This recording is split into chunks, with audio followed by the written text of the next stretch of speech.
One. Let's go. This show fucking stinks, and the fact that you listen, we are very, very thankful for it. AJ, never cease to amaze me with your toxicity, pal. You got a couple of these? God damn it! What the fuck are you doing? Fuck Boston.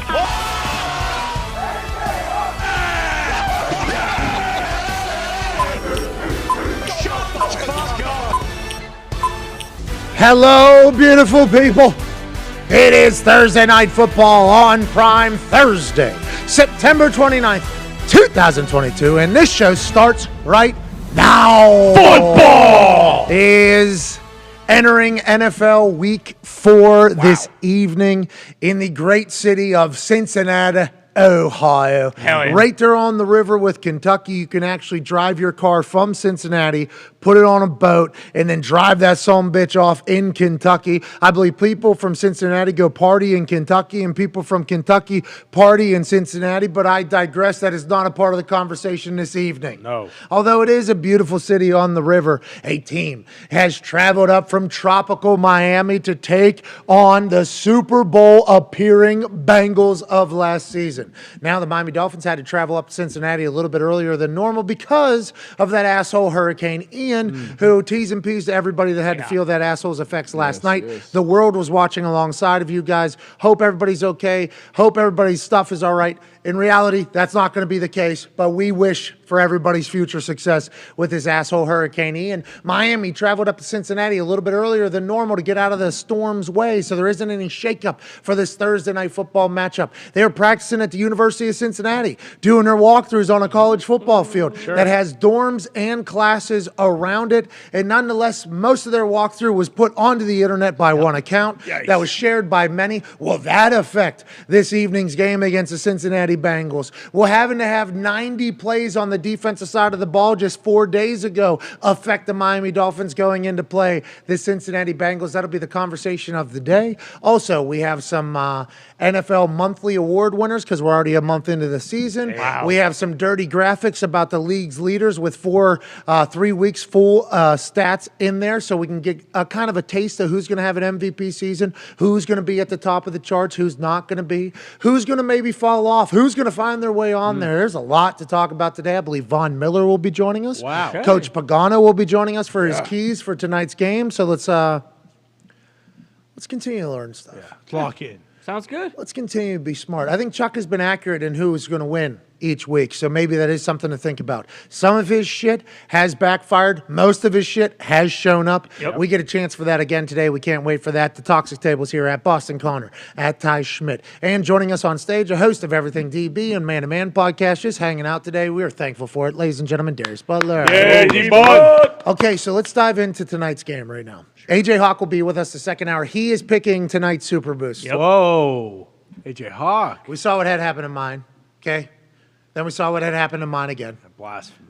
And we're seeing how hot the Hawk is. 2 weeks of predictions or 3 weeks of predictions. He is on fire. Yep. Started like this last season as well. True. We got to remember when Hawk is hot, we got to ride the Hawk and up to the altitudes that we can't reach ourselves. So we will debut that in the second hour with AJ Hawk on here. We might disagree on some things on that, but that's what the Super Boost is all about. AJ is taking the reins. We'll hopefully hit on that on FanDuel this evening. But when we're talking about this game, as soon as we saw that the Miami Dolphins were getting 3.5 points going to Cincinnati as the undefeated squad, taking on a 1-2 Cincinnati Bengals team that has seemed to have issues protecting the quarterback. Last week, they fixed that. Yep. Issues winning games. Last week, they fixed that. Sure. Issues on the defense side of the ball. Last week, they fixed that. So I guess everybody's just assuming that the Cincinnati Bengals team that made it to the Super Bowl a year ago is all the way back because of what they saw at the Jets, and that might be the case.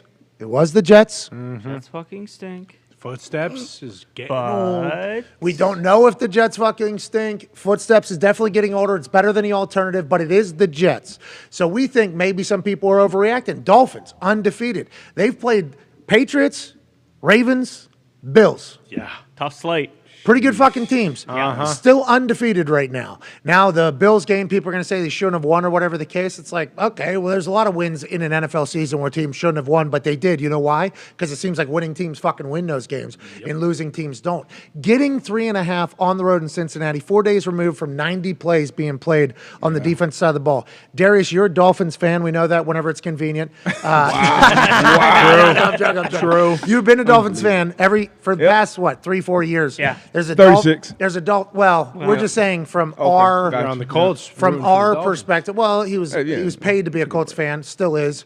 Was paid to be a Colts fan, still a Colts fan. But he did have like a Dolphins helmet in the back. That's right. When the Dolphins weren't good. Yeah. So they had a good game, and he was like, remember, I had this last week. Got my hat And we'd be on. like, oh, you're a fake fucking fan for a week, and they were terrible. He'd remain a fan. So in our eyes, you have been a pretty loyal Dolphins fan. Seems like we're in the good time to be a Dolphins fan for the first time, long time. Talking about 2 on Get Up this morning with Greeny. Thank you for having me on, everybody over there. 3.5 seems to be a weird line for this Thursday. Made me and Ty go, feels like FanDuel and everybody wants you to bet on Miami plus 3.5. So for that reason, we're going to go on the Bengals. Then we looked it up. 80% of the money's on the Bengals. Does nobody respect the Dolphins? Or why do you think, is this a matchup issue for the Dolphins? What do you think is going on here for tonight's game, Darius Butler? I don't know what's going on with this line, honestly. You just named the teams that the Dolphins, open up this year with. Tough team, tough gambit of not only players but coaches. And now, obviously, Bengals had a lot of success last year. Came in rough, slow start this year. You said they figured out a lot against the Jets, who Ty, said Receipts, probably stink. Ty. And I probably might agree with him a little bit. So I don't know what's going on with this line, but I'm really confident Dolphins, and I feel great about these points. I'm taking them straight up, but I'm really confident Dolphins going. Not a lot of snaps for the offense last week. Obviously, the defense, 90 snaps. Not a lot of snaps for the offense. Then you fly into Cincy early, so you got a couple of days.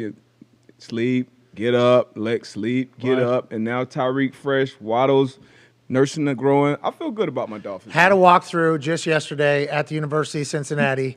It was filmed and released to the internet. Hundreds of thousands of views at this point. Let's assume the Bengals and Paisano defensive coordinator Anarumo has probably seen those, as any coach would if it was available. Is this? We shouldn't show these. We shouldn't show these. We should take those down. Yeah, I do not want to be a part of that entire aspect. But is there anything that you can get out of watching somebody else's walkthrough? I mean, there's full formation shifts. There's like checks, like progressions almost. Yeah. It's only like 5 plays, but still, is there anything to get out of that, Darius Butler, you think, for the Cincinnati Bengals? Always something to get out of a little eye in the sky, right, Connor? Of course. So always something to get, whether it's Especially in formations. Cincy. That was because the What's that? Patriots, yeah. Yeah. And it was at Cincy. But yes, you can always see, formations, where people are. But I mean, it's, you got the film. You've seen what they do the last 3 weeks. They're still figuring out who they are. You still got to call the play, still got to execute. So I don't think it'll have any real impact on the game. But I mean, I would watch it as a player, and I'm sure the coaches took a little peek at it too. Yeah, it's in slower motion, I guess, and also you're seeing it kind of broke down on a few of those walkthroughs. When you think about the Dolphins' offense, and you made a very good point there, not a lot of reps last week. Yeah. 39 of them. Yeah, fresh legs. Bills had 90 plays. God. That's a lot of fucking plays on offense. Defense dying. Is it better for the defense to be exhausted on a Thursday night or the offense? Like, that's a real question. Like 39, so Waddle and Tua and Tua's playing, but he's going through a back and ankle. Waddle, Hill being fresh. Like, when you think about that, that's a big deal. They didn't really play a full game because normally it's like 50, 60. At least 60 Right. something. Yeah, so now, it's huge that the Dolphins try to possess the ball as long as possible tonight. And they haven't been running the ball great, but that pass game is kind of an extension of their run game. So it's huge that we kind of possess the ball as long as we can, keep our defense off the field as much as we can. Then defensively, got to get off the field on third down. That's what the Bills were doing. They kept converting, kept driving the ball down the field, but then the Dolphins will hold, bend but don't break.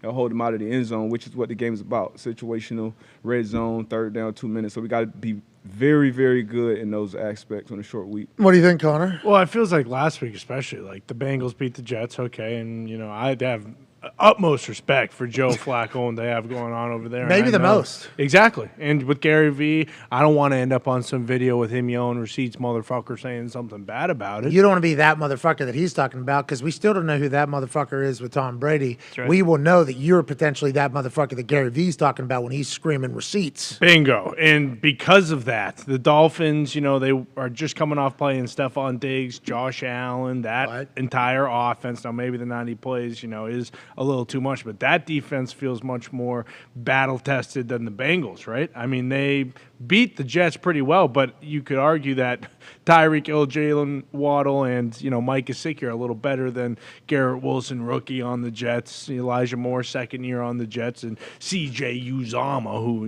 has been hurt most of the Revenge season. That's game, why I though. like the Dolphins. Yeah, C.J. Uzomah, he was a guy for the Bengals. He was. Very Yeah. good. Good player. Security blanket. Hayden Hurst. And if the Bengals go on to have like a good 4 to 5 year run, which they might, we don't know. We have no idea. Tonight might be the time where everybody in the football world goes, okay, the Bengals are back.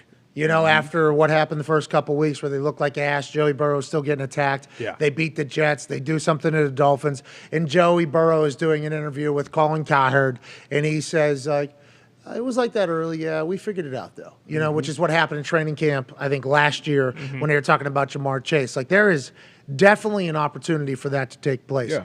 But if this Dolphins team fucking go out here and do what they fucking do and can do on primetime football with, 50, anywhere from 10 to 16 million people watching on Amazon Prime. Right. Self-reported by the Amazon numbers, a little bit higher than what Nielsen's reporting. But who the fuck, how does Nielsen know? They don't know. They don't. And no numbers are real on the internet, so I'm excited to hear what the streaming numbers are going to be compared to. It's the biggest sign-up day in the history of Amazon or whatever. Are those free trials? So there are so many layers to all those. But on a primetime game, the only game on, the only game being talked about by everybody, if this Dolphins team comes out and says, how you doing, keep it moving, even though, to Darius's point, they beat Bill Belichick, What? Harbaugh, What? and McDermott, What? still getting 3.5 points on against the Bengals, who have not been great. It's like this is when it starts coming into its own. Right now, the Dolphins are for real. And if the Bengals win, the Bengals have figured it out. Yeah. Tonight's a big pivot point, I think, for narratives, especially starting on Overreaction Friday tomorrow. Yeah, for sure. And you mentioned it. Like, I'm very torn now because it did kind of seem like a layup. It's like, the Dolphins have looked like one of the best teams in the NFL so far. There's no way they should be 3.5-point dogs. They want us to bet the Dolphins. We got to bet the Bengals. And then you hear everyone's betting on the Bengals. So it's like, well, I don't know. But Yeah. in terms hey, of. we are an Legit. Auntie Anne's pretzel. Yeah. Me and Ty had it figured out. We literally had it figured out. We're And then just about 15 minutes later. a piece of information was dropped into our conversation. It's like, well, it goes against everything. Okay. Hold on. I guess back to the drawing board. We literally went on like a 5 to 6 minute rant about fucking Bengals go. are obviously the I win by Yeah. 10. If FanDuel wants us to hammer the Dolphins, giving us 3.5 points, okay, with the undefeated Dolphins who have beat incredible teams. They stole wins. Everybody fucking steals wins in the Yeah. NFL. Like, What is that? What is that? what is it? mean? Yeah, who knows how that even works? They're winning games. If the Dolphins are getting 3.5 points, FanDuel wants us to bet on Miami. We're going to the Bengals. Boom. Because Bengals win by 7. Guess what happened on Sunday? They figured it out. Yeah. We went on a full 5 minute thing. Then Brucey Statistics comes over, and normally this would be Tone. Congrats on Bates. Congrats, Tony. We'll miss you around here, Tone. Miss you, Tony. You know you're doing the right thing. He comes over and he goes, I couldn't help but hear that you guys were saying some things. Stats are actually telling me here that 80% of the money is actually on the Cincinnati Bengals right now going to this evening. Me and Ty go, whoa, what the fuck? So we love Miami. Everybody steals a win. Yeah. And we go on a 5-6 minute rant about the Miami Dolphins. Oh, well, it's obviously the fucking Dolphins then. If 80% of the money's on one side at that particular time, it could have changed by the time the show has started. That's continuing to evolve, obviously, throughout the day. Then we want immediately back. Oh, well, then it's clear as day. Fins, baby. Fucking Dolphins are going to win we this go. thing. But it seems like too easy. Like Dolphins plus 3.5. in my mind, just seems like, yeah, that's clearly the Still pick. odd, very That odd. seems like the pick. But I've been ice fucking cold, too. So, I mean, Me it's, too. it's one of those, I guess, we're dumber than everybody else, which is an accurate assessment. My question, though, is like everyone's talking about how many plays the Dolphins defense had last week, and because you're going to be tired on a Thursday night regardless, Yeah, right? So, like, short when week. will that actually show up? Week Like, is- 4, too. Yeah, exactly. It's still very early. The Dolphins D line is unbelievable. The Bengals O line is clearly their biggest weakness. Like, is this the type of thing where you think, adrenaline will kind of take them through the first half, and then we might see in the second half, like the Bengals kind of start to chip away because these guys are just fucking gassed from being on the field so much the last Week week and 4, a half? dude. Right. You know what? They'll be all right. I'm not worried about them being gassed at all, really, because there's so much. This is a big game. You got the Thursday night early, so it's kind of like that half bye week, and then you shouldn't be. You should be focused on your building, but the Bills. They got the Ravens this weekend. That's a tough matchup for them. We just got that win over the Bills, so we go get off to a 4-0 start. Bills potentially 2-2. This is a huge game going into a long Two weekend, game. man. So it's a lot on the line for the Dolphins. And to your point earlier about we have stunk for a while. We've been looking for a quarterback, been looking for a coach. We've never had a weapon like Tyreek Hill in the organization at all. So vibes are very, very high down there in Miami. And So, it feels I'm like excited. McDaniel knows how to use Tyreek Hill too, right? yeah. It feels like they've just kind of picked up immediately. Where some places the conversation is, well, they'll get used to it. They have to gel. They have to adjust the terminology or whatever. They have to learn what everybody's strengths is. Down there, it feels like Vegas. McDaniel's been able to figure it out just like that. Now, yeah, Vegas is a conversation where it's taking place. Also this weekend, Tyreek Hill's got some shit to say to a guy that sent him Super Bowl tickets last That's year. right. Even more so. Tyreek Hill was on Kansas City Chiefs. Okay? Mahomes. Kansas, he was there for a long time. He was. We actually probably learned what the fuck a Tyreek Hill is because Yeah. he was with the Chiefs for so long because of how great he was with Kansas City Chiefs. Cincinnati Bengals said, we're going into Nashville. Sorry about it, Titans. You're gone. Going into Kansas City. Sorry about it, Chiefs. You're gone. Then they go to the Super Bowl, obviously end up losing, but they knocked out the Kansas City Chiefs. Cincinnati Bengals did. Eli Apple, corner for the Cincinnati Bengals, started talking some real shit on Twitter right. to Tyreek Hill and to McCole Hardman and to many others, and actually sent them Super Bowl tickets so they could go watch Eli Apple and the Bengals play. Oh, got him. Burial. Uh-huh. Tyreek Hill is on a new team, and he has not forgot. This is what he said about facing Eli Apple on Thursday Night Football. On Sunday, I believe, when he was learning that they're playing on Thursday Night Football against the Bengals, because that's how locked in, laser focused you are on what's next. All I know is I got a team meeting on Tuesday morning at 8:30. That's where I got to be. And then at that meeting, all right, who we got this week? Boom. Bengals. Oh, wow. Like that. Oh, okay, we're playing the fucking Bengals. I was actually on Bob and Tom a few times when I was in. I had no idea who we were playing. I was in there on Tuesday morning, and I had no clue. So they asked, it was a Colts segment, like a 30-minute Indianapolis Colts segment. How do you feel going into this weekend? And I did have to give a bland answer. And then literally I'm waiting for somebody to give me some sort of context clue on who the fuck we're playing. And then they say, it's like, of course that's who we're playing. Because you look at the schedule when you're going into the season, but by the time training camp starts, you're just fucking locked in on whatever is next. Yeah. And that's how you would want people to be, by the way, is whatever's next, whatever's next. Tyreek Hill learned that he was playing against the Bengals on Thursday Night Football, and this is what he had to say about the old ticket send from old Eli Apple 1 year ago. Do you think he's forgot now that he's with a new team? I don't think so. Oh, we play on Prime Time that week? I didn't even know that. Amazon Prime. Oh, we play on Amazon Prime? Oh, that's going to be lit right there. I didn't even know that for real. So, but, yeah, we're looking forward to who we play? Bengals. We're looking forward to the challenge. It's going to be fun, you know. And I can't wait to go against Eli Apple, man. I owe you, boy. I owe you. I'm here. The cheetah is here. That's it. Intel. I like that. Yeah, awesome. I like that. Wanted to end his promo. Reporters didn't know it was the end of the promo. Still there, doing their thing. The cheetah is here, Eli Apple. I owe you. What does that mean? Tua would go on to say at a press conference, actually, that if McDaniel calls a play for Tua and Tua is one-on-one with Eli Apple, the ball's going to Tyreek Hill. Holy shit. And the internet was like, oh my God, Why would Tua. Here we Why would go. you say that? Tua. Why would you say that? I think Tua just said like pretty standard stuff there. But look for Tua to maybe look for Tyreek in a situation that Tyreek's not supposed to get the ball. Maybe one of those Aaron Rodgers supposed to be a fucking run. Nah, we got the Cheeto on a guy that he hates. We got Cheeto on a guy that he's holding a grudge against because that motherfucker sent him Super Bowl tickets and said, come watch me dance on a Super Bowl field with The Rock cutting the promo beforehand while you're at home, you fucking loser. Tyreek Hill remembers it, and I just want to know, is that going to inspire the Dolphins as a whole? Do you think the entire Dolphins team is going to say, listen, this ain't about us, it's more like the Chiefs, but he went at our guy, they're going to get after it? Does this inspire the Miami Dolphins franchise to beat the hell out of Eli Apple tonight, you think, Darius? I mean, not even just the fans, the players, everybody's in on this, man. We got this guy's back. First play of the game. I hope this is on the walkthrough. Bearcats, whoever that fucking student was. I hate that stadium anyway. First play of the game. Tyreek Hill, tight split. You're going to get a shot. I'm calling it right now. Shot play. Was it in the Right on walkthrough? Eli. Or is it in the walkthrough? Is this you No. watching film, No. or is this you just assuming Phil, that just a gut. Got to do it. McDaniel will somehow have it set up that Eli Apple will have to be on Tyreek Hill. Yep. And it'll be first play of the game.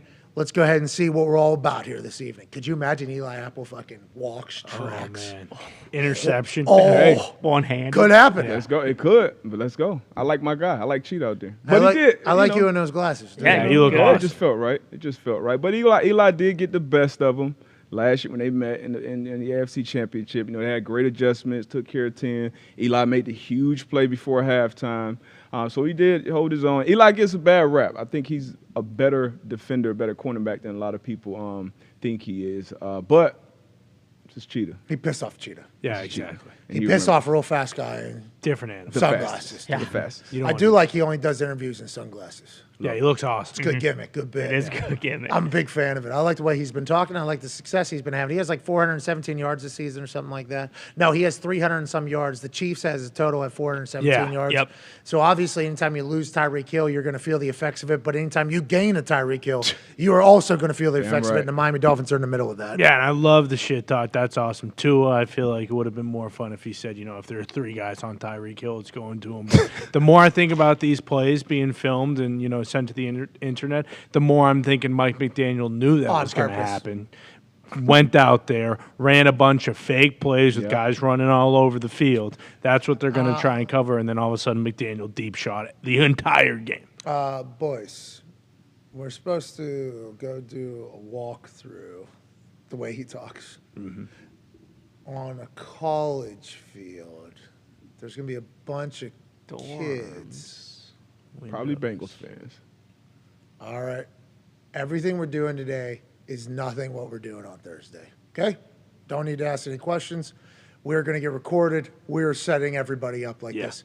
That's what the Dolphins fans think they have, though, with McDaniel. Right. So why should we assume anything differently? McDaniel knew that they were going to get recorded.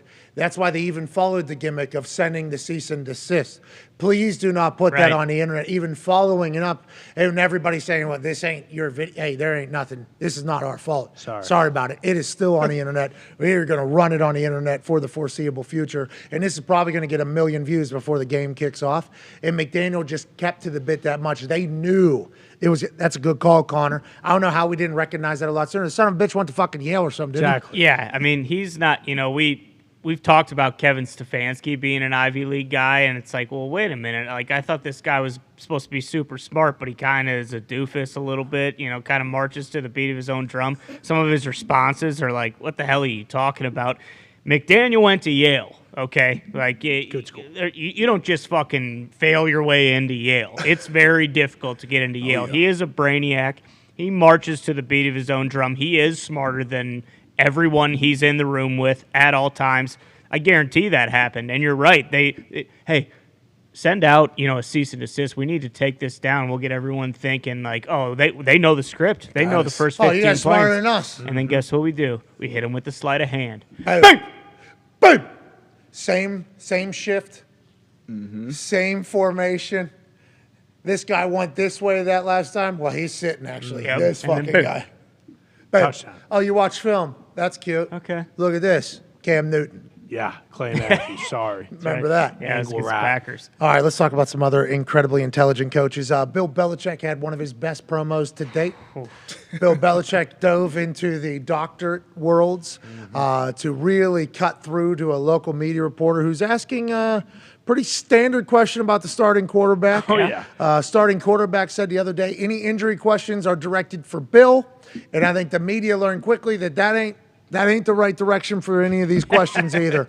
Bill Belichick with one of his greatest performances to date. I'm going to put it in top 3 immediately, and it's still a September press conference. That's how great it is. This is Bill Belichick talking about the situation with Mac Jones just yesterday in front of a bunch of no bull logos. Hell yeah.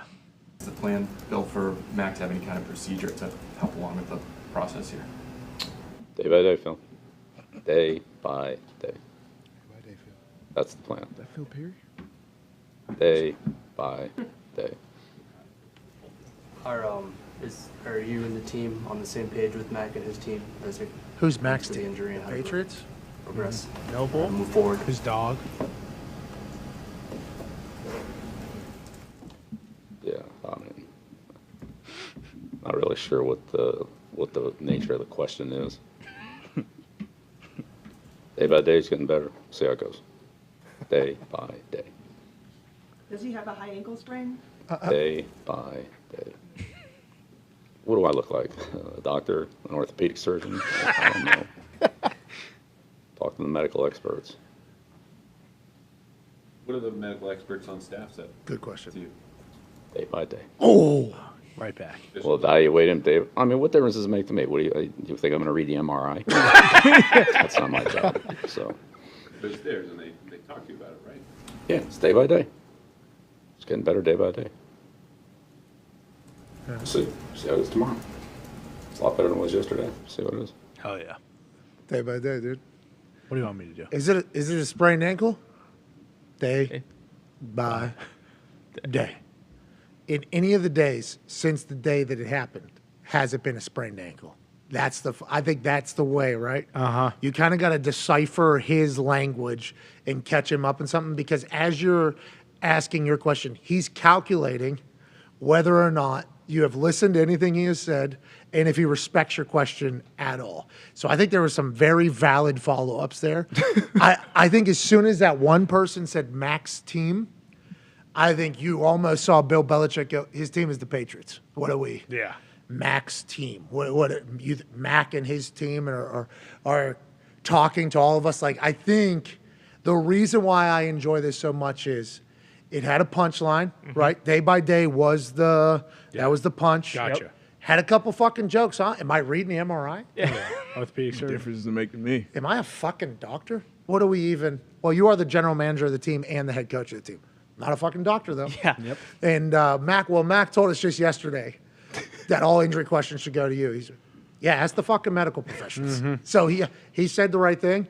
Now I'm telling you, go ask the fucking doctors. Do they have any media availability? No. What do you mean? When will we get the next update? Day by day. I mean, it is a work of art in there. And I applaud the local media. Yep. Oh, yeah.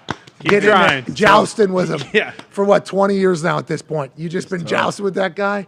He's one of the best of all time, though. I don't know if you're ever going to crack him. He popped himself, though. He did pop himself, which I respected. That's why this one was so awesome, because usually with these, like, he has no time for the bullshit, and it's like he's not joking around. I think he was looking forward to this. He was like, oh, I'm going to hit him with the day by day, and then if someone asks something else, I'll hit him with the MRI thing. You know, like, that'll be good. surgeon. Yeah, exactly. Like, he was really he looked like he was kind of having fun there. Does that mean that he thinks Mac's going to be back? Could you imagine if Mac Jones is back? This is like a Paul Pierce situation, right? Exactly. Paul Pierce got carted off because he had to poop, Yep. Take a dump. right? Everybody thought he had a broken leg. Correct. Like Lamar. That was brought up a couple of years ago at the Browns primetime game. Yeah, he said he had cramps, but sure looked like a poop waddle. Oh, yeah. And Yeah. Derek Carr, What's that? when we thought he ripped his groin off his entire leg. And then he was back. I didn't know if it was a hip flexor or a groin, but it did appear as if there was a full situation. walk again. And he was back the next week. That's right. So maybe in the moment, the pain in the body can feel something, and then just a few days later, it's not the exact same. Have you heard from Mac's team at all? And does Team Mac, do they speak like Team 3 does for Russ. I'm excited for this to kind of – is Mac Jones already have $1 million investment in the team around him in year 2? Let's fucking go. Yeah, dude. I mean, that would be sweet. I don't know what Team 10 is saying at the moment because, like you said, I believe his team is the Patriots. I know Trent Williams had the same injury, plays O-line, much different, but he is out 4 to 6 weeks, and that was the timeline for Mac in the beginning. But apparently in 4 minutes, practice starts, and there's a chance Mac's out there, and if he is, then he'll probably travel with the team to Green Bay, and then from there we'll know. I assume we're going to get Axel Hoyer spinning the pill around, and maybe Mac's out this week, possibly come his back birthday. next week. Happy birthday, Yeah, Hoyer. happy birthday. Today's Axel's birthday? I thought you said it was his birthday. Birth name. Oh, I didn't know. Right? I think his birthday is Axel, Yeah. Axel. Oh, I didn't know that. That's a fucking great name. I don't know why we've been calling his ass Brian. Like McCorkle. What do we – huh? Just like McCorkle. See, Awesome there's first the name. – think Mac is better name than McCorkle. McCorkle's pretty sweet, though. Certainly. It's like one of those like, hey, my name's McCorkle, and you never forget it. Right. Yeah. Like we met the Aristotle. Bingo. Never, ever forget Aristotle. No. He's the 14-year-old kid that dunked on Connor's head. Yeah. Yep. Would have remembered him if he didn't dunk on Connor's head because his name was fucking Aristotle. Hey, how you doing, kid? Aristotle's my name, this kid says. Okay. He's full of Okay. himself, but yeah. Certainly was. His name's Aristotle. Had reason to be. He was confident. He Yeah. was funny. His Owned name's that Aristotle. diner. Fucking was able to sit wherever. Told the waiter at one point to go fucking make Yeah. better eggs. Let's go. 14-year-old named Disrespect. Aristotle. Let's assume he's going to get into some position of power at some point, just because it seemed like he was well connected. McCorkle, another one of those names you'll never ever forget. Yeah.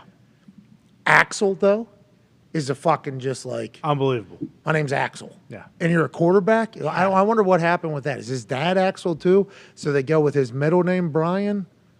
I don't does he know. love Maybe the he's name? just like, hey, I look just like an everyman, just an average white guy. I can't be going by Axe Hoyer. I look like a Brian Hoyer. I can't be going by Axel Hoyer. So you think it was just look in the respect. mirror, basic ass. I'm not an Axe. I'm Brian. Now Axel Hawk. Exactly. That one makes sense. I mean, he's got a mohawk that's touching the clouds, so it's He's you. like 6 years old. Yeah, exactly. You get it.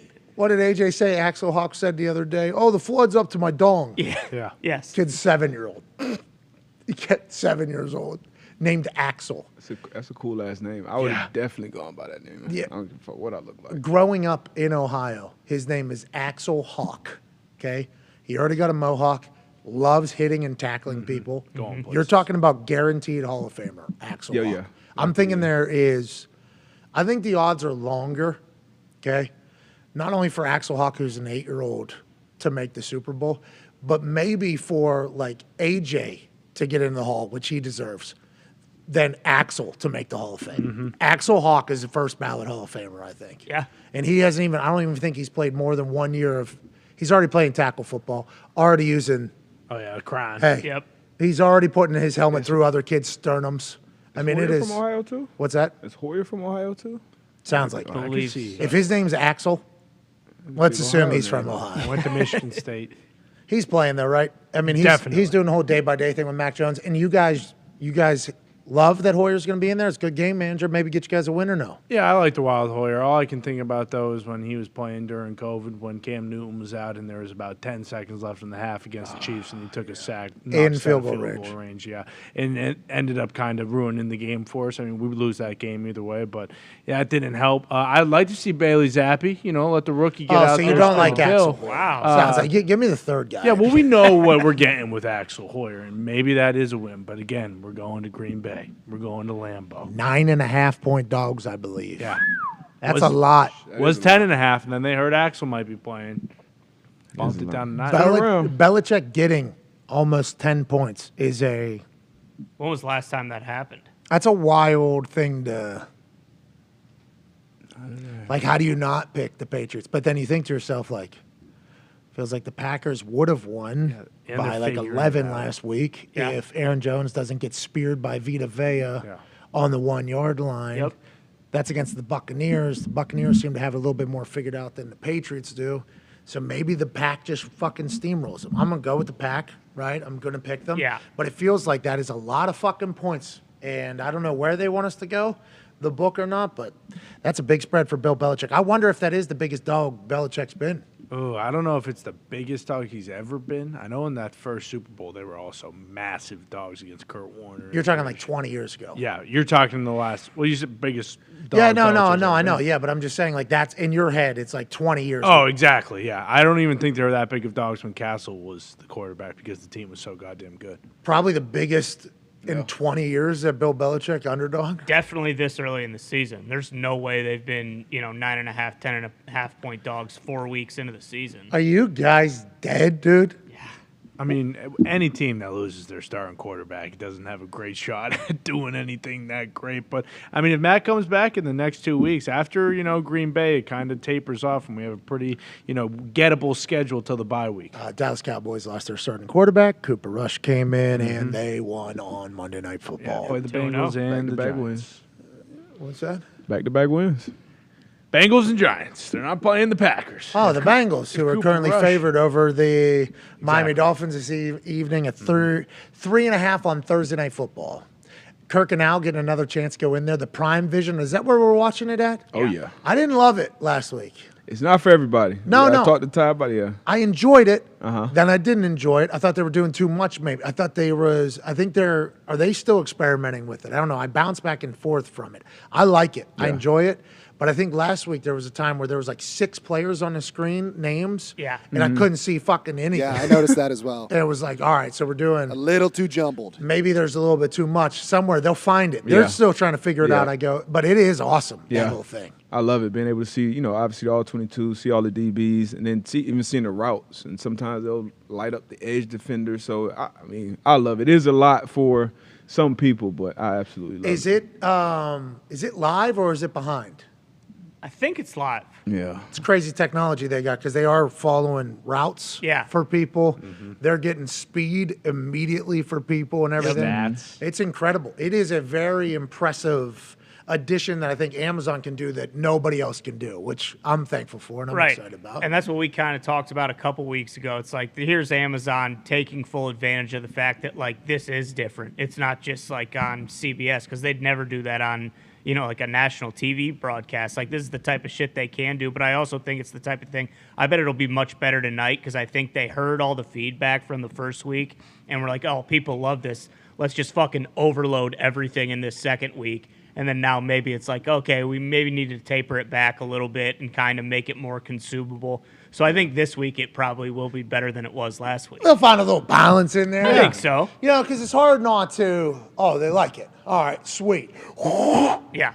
Give as much as possible. Jump Feels down like their throat. that happens a lot, right? It feels like that does happen a lot. A lot of decisions that are made in a lot of different, basically every business does that. If they find something that is seemingly universally loved, how do we get that as much as possible? So I think they're trying to figure it out. They will. I think so. Absolutely. I got faith in them. I mean, they're able to fucking track somebody's speed live in real time. They're able to get the route on there. They'll be able to figure out what the proper mound time is, right? I think so. Yeah. I think so. Why not? Tell you the analytics, when to go for it, when to punt it. That popped up late in the game. I think Steelers kicked the field goal late, which I loved because they were about to cover. And that it said 4th and 1, 4th and 2. For everyone was like, go for it. So you're seeing that live. You're seeing the stats, like you said, the next gen, the speed, all that shit. So I like it, man. Yeah, the analytics telling you when to go, when not to go. Don't love that, actually. I mean, not great. I like to see it, at least. You like to see what the percentages say. The only issue with that is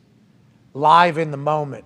If a coach makes a decision that he feels is right for his team that goes against those stats, and it ends up not working out, the amount of screenshots. This guy doesn't know. Like, oh, this fucking idiot or whatever. And maybe that person doesn't. Maybe that person doesn't know. Or if somebody does choose to go for it and they don't get it, but the whole thing says go, go, go, everybody that's watching is going to be like, oh, he made the right decision. Yeah, He made the right decision. And all the football people are going to be like, no, he fucking didn't. Not at all. It was very clear that his team was not in the proper state of mind to go for it at the time. You guys just got your left guard hurt. Did the stats say to do that whenever your left guard just got hurt 4 plays ago? Like, I think the go for it, not go for it conversation has obviously become a big one with the advancement of data and analytics.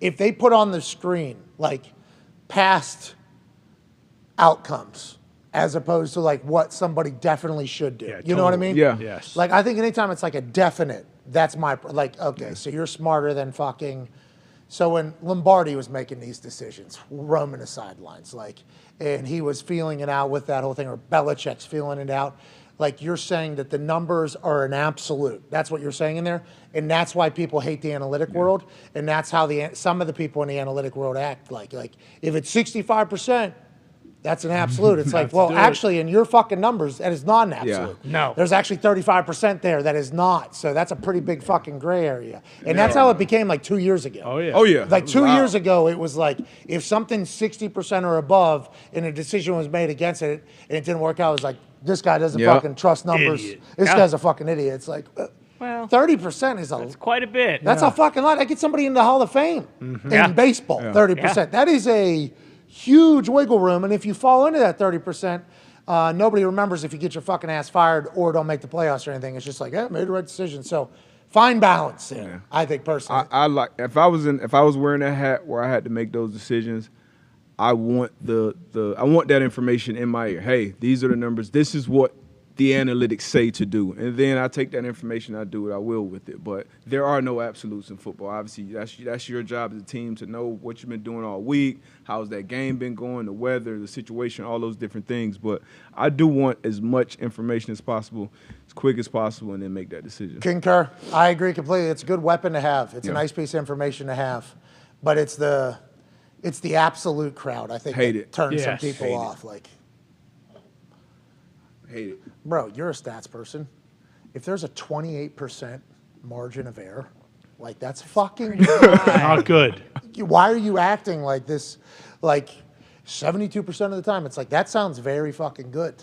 But on the flip side, more than a quarter of the fucking time, it is not going to work. That is a lot of fails that don't get really accounted for, because in football, those fails determine games, outcomes, and livelihoods and everything like that. So I think that's also finding a balance as well. Just like we're talking about with the prime vision, maybe figuring it out. I think the stats and analytics went from absolutes to oh yeah, it is a great tool and we should treat it as such, as opposed to just being hey, we're smarter than you. We're the fucking numbers people who never watched sports before, but we're here to tell you that what you're doing is completely wrong. And it's whoa. Well, you fucking relax, nerd, okay?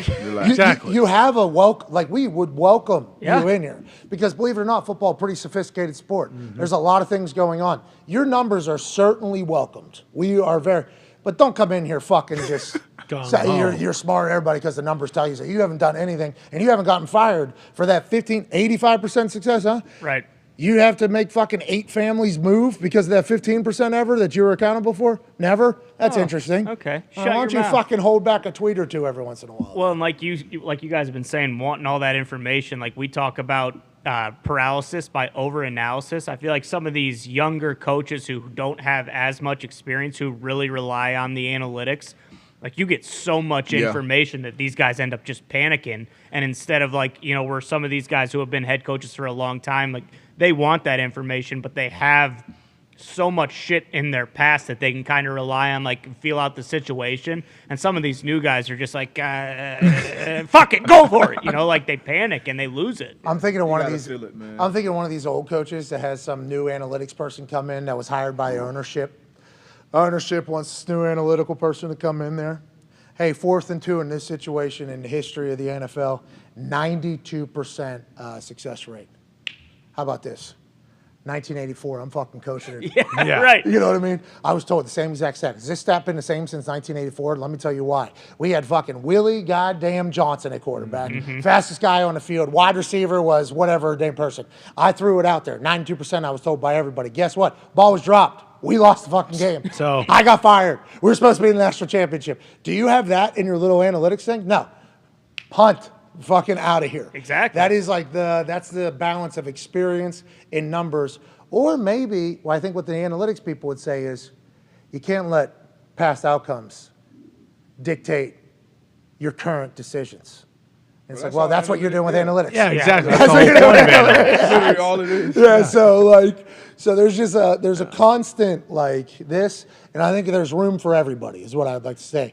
And I don't think the football people that are just feel and instinct, I don't think that's the fucking right move either in 2022. But also math people who we appreciate, love that you guys love our game and are a part of the game and are in football and everything like that. There's a place for you guys as well. We just don't need the fucking Well, the stats say. Yeah, that's why it's This was six. obvious that this Yeah. is. It's like real obvious. Yeah, that's why I don't like it on the screen, because it feels like the number of people who watch it similar to how kids are like, oh, this guy's a 78 in Madden and his catch is only an 82. That's going to happen with people watching these games, because they're going to, it feels like the stat community will grow because of this, because then guys will That's a start win. thinking. That's a win for the league, for the Amazon, for everybody. Because Not now for the everybody, football guys. No, but we got to be locked in anyway, and that's what the coaches have always said before even social media took off. Like, hey, it's only these four walls, this team, these coaches. A lot of we noise. work, block out the outside noise. But as far as the league goes, or interest, engagement, all that stuff,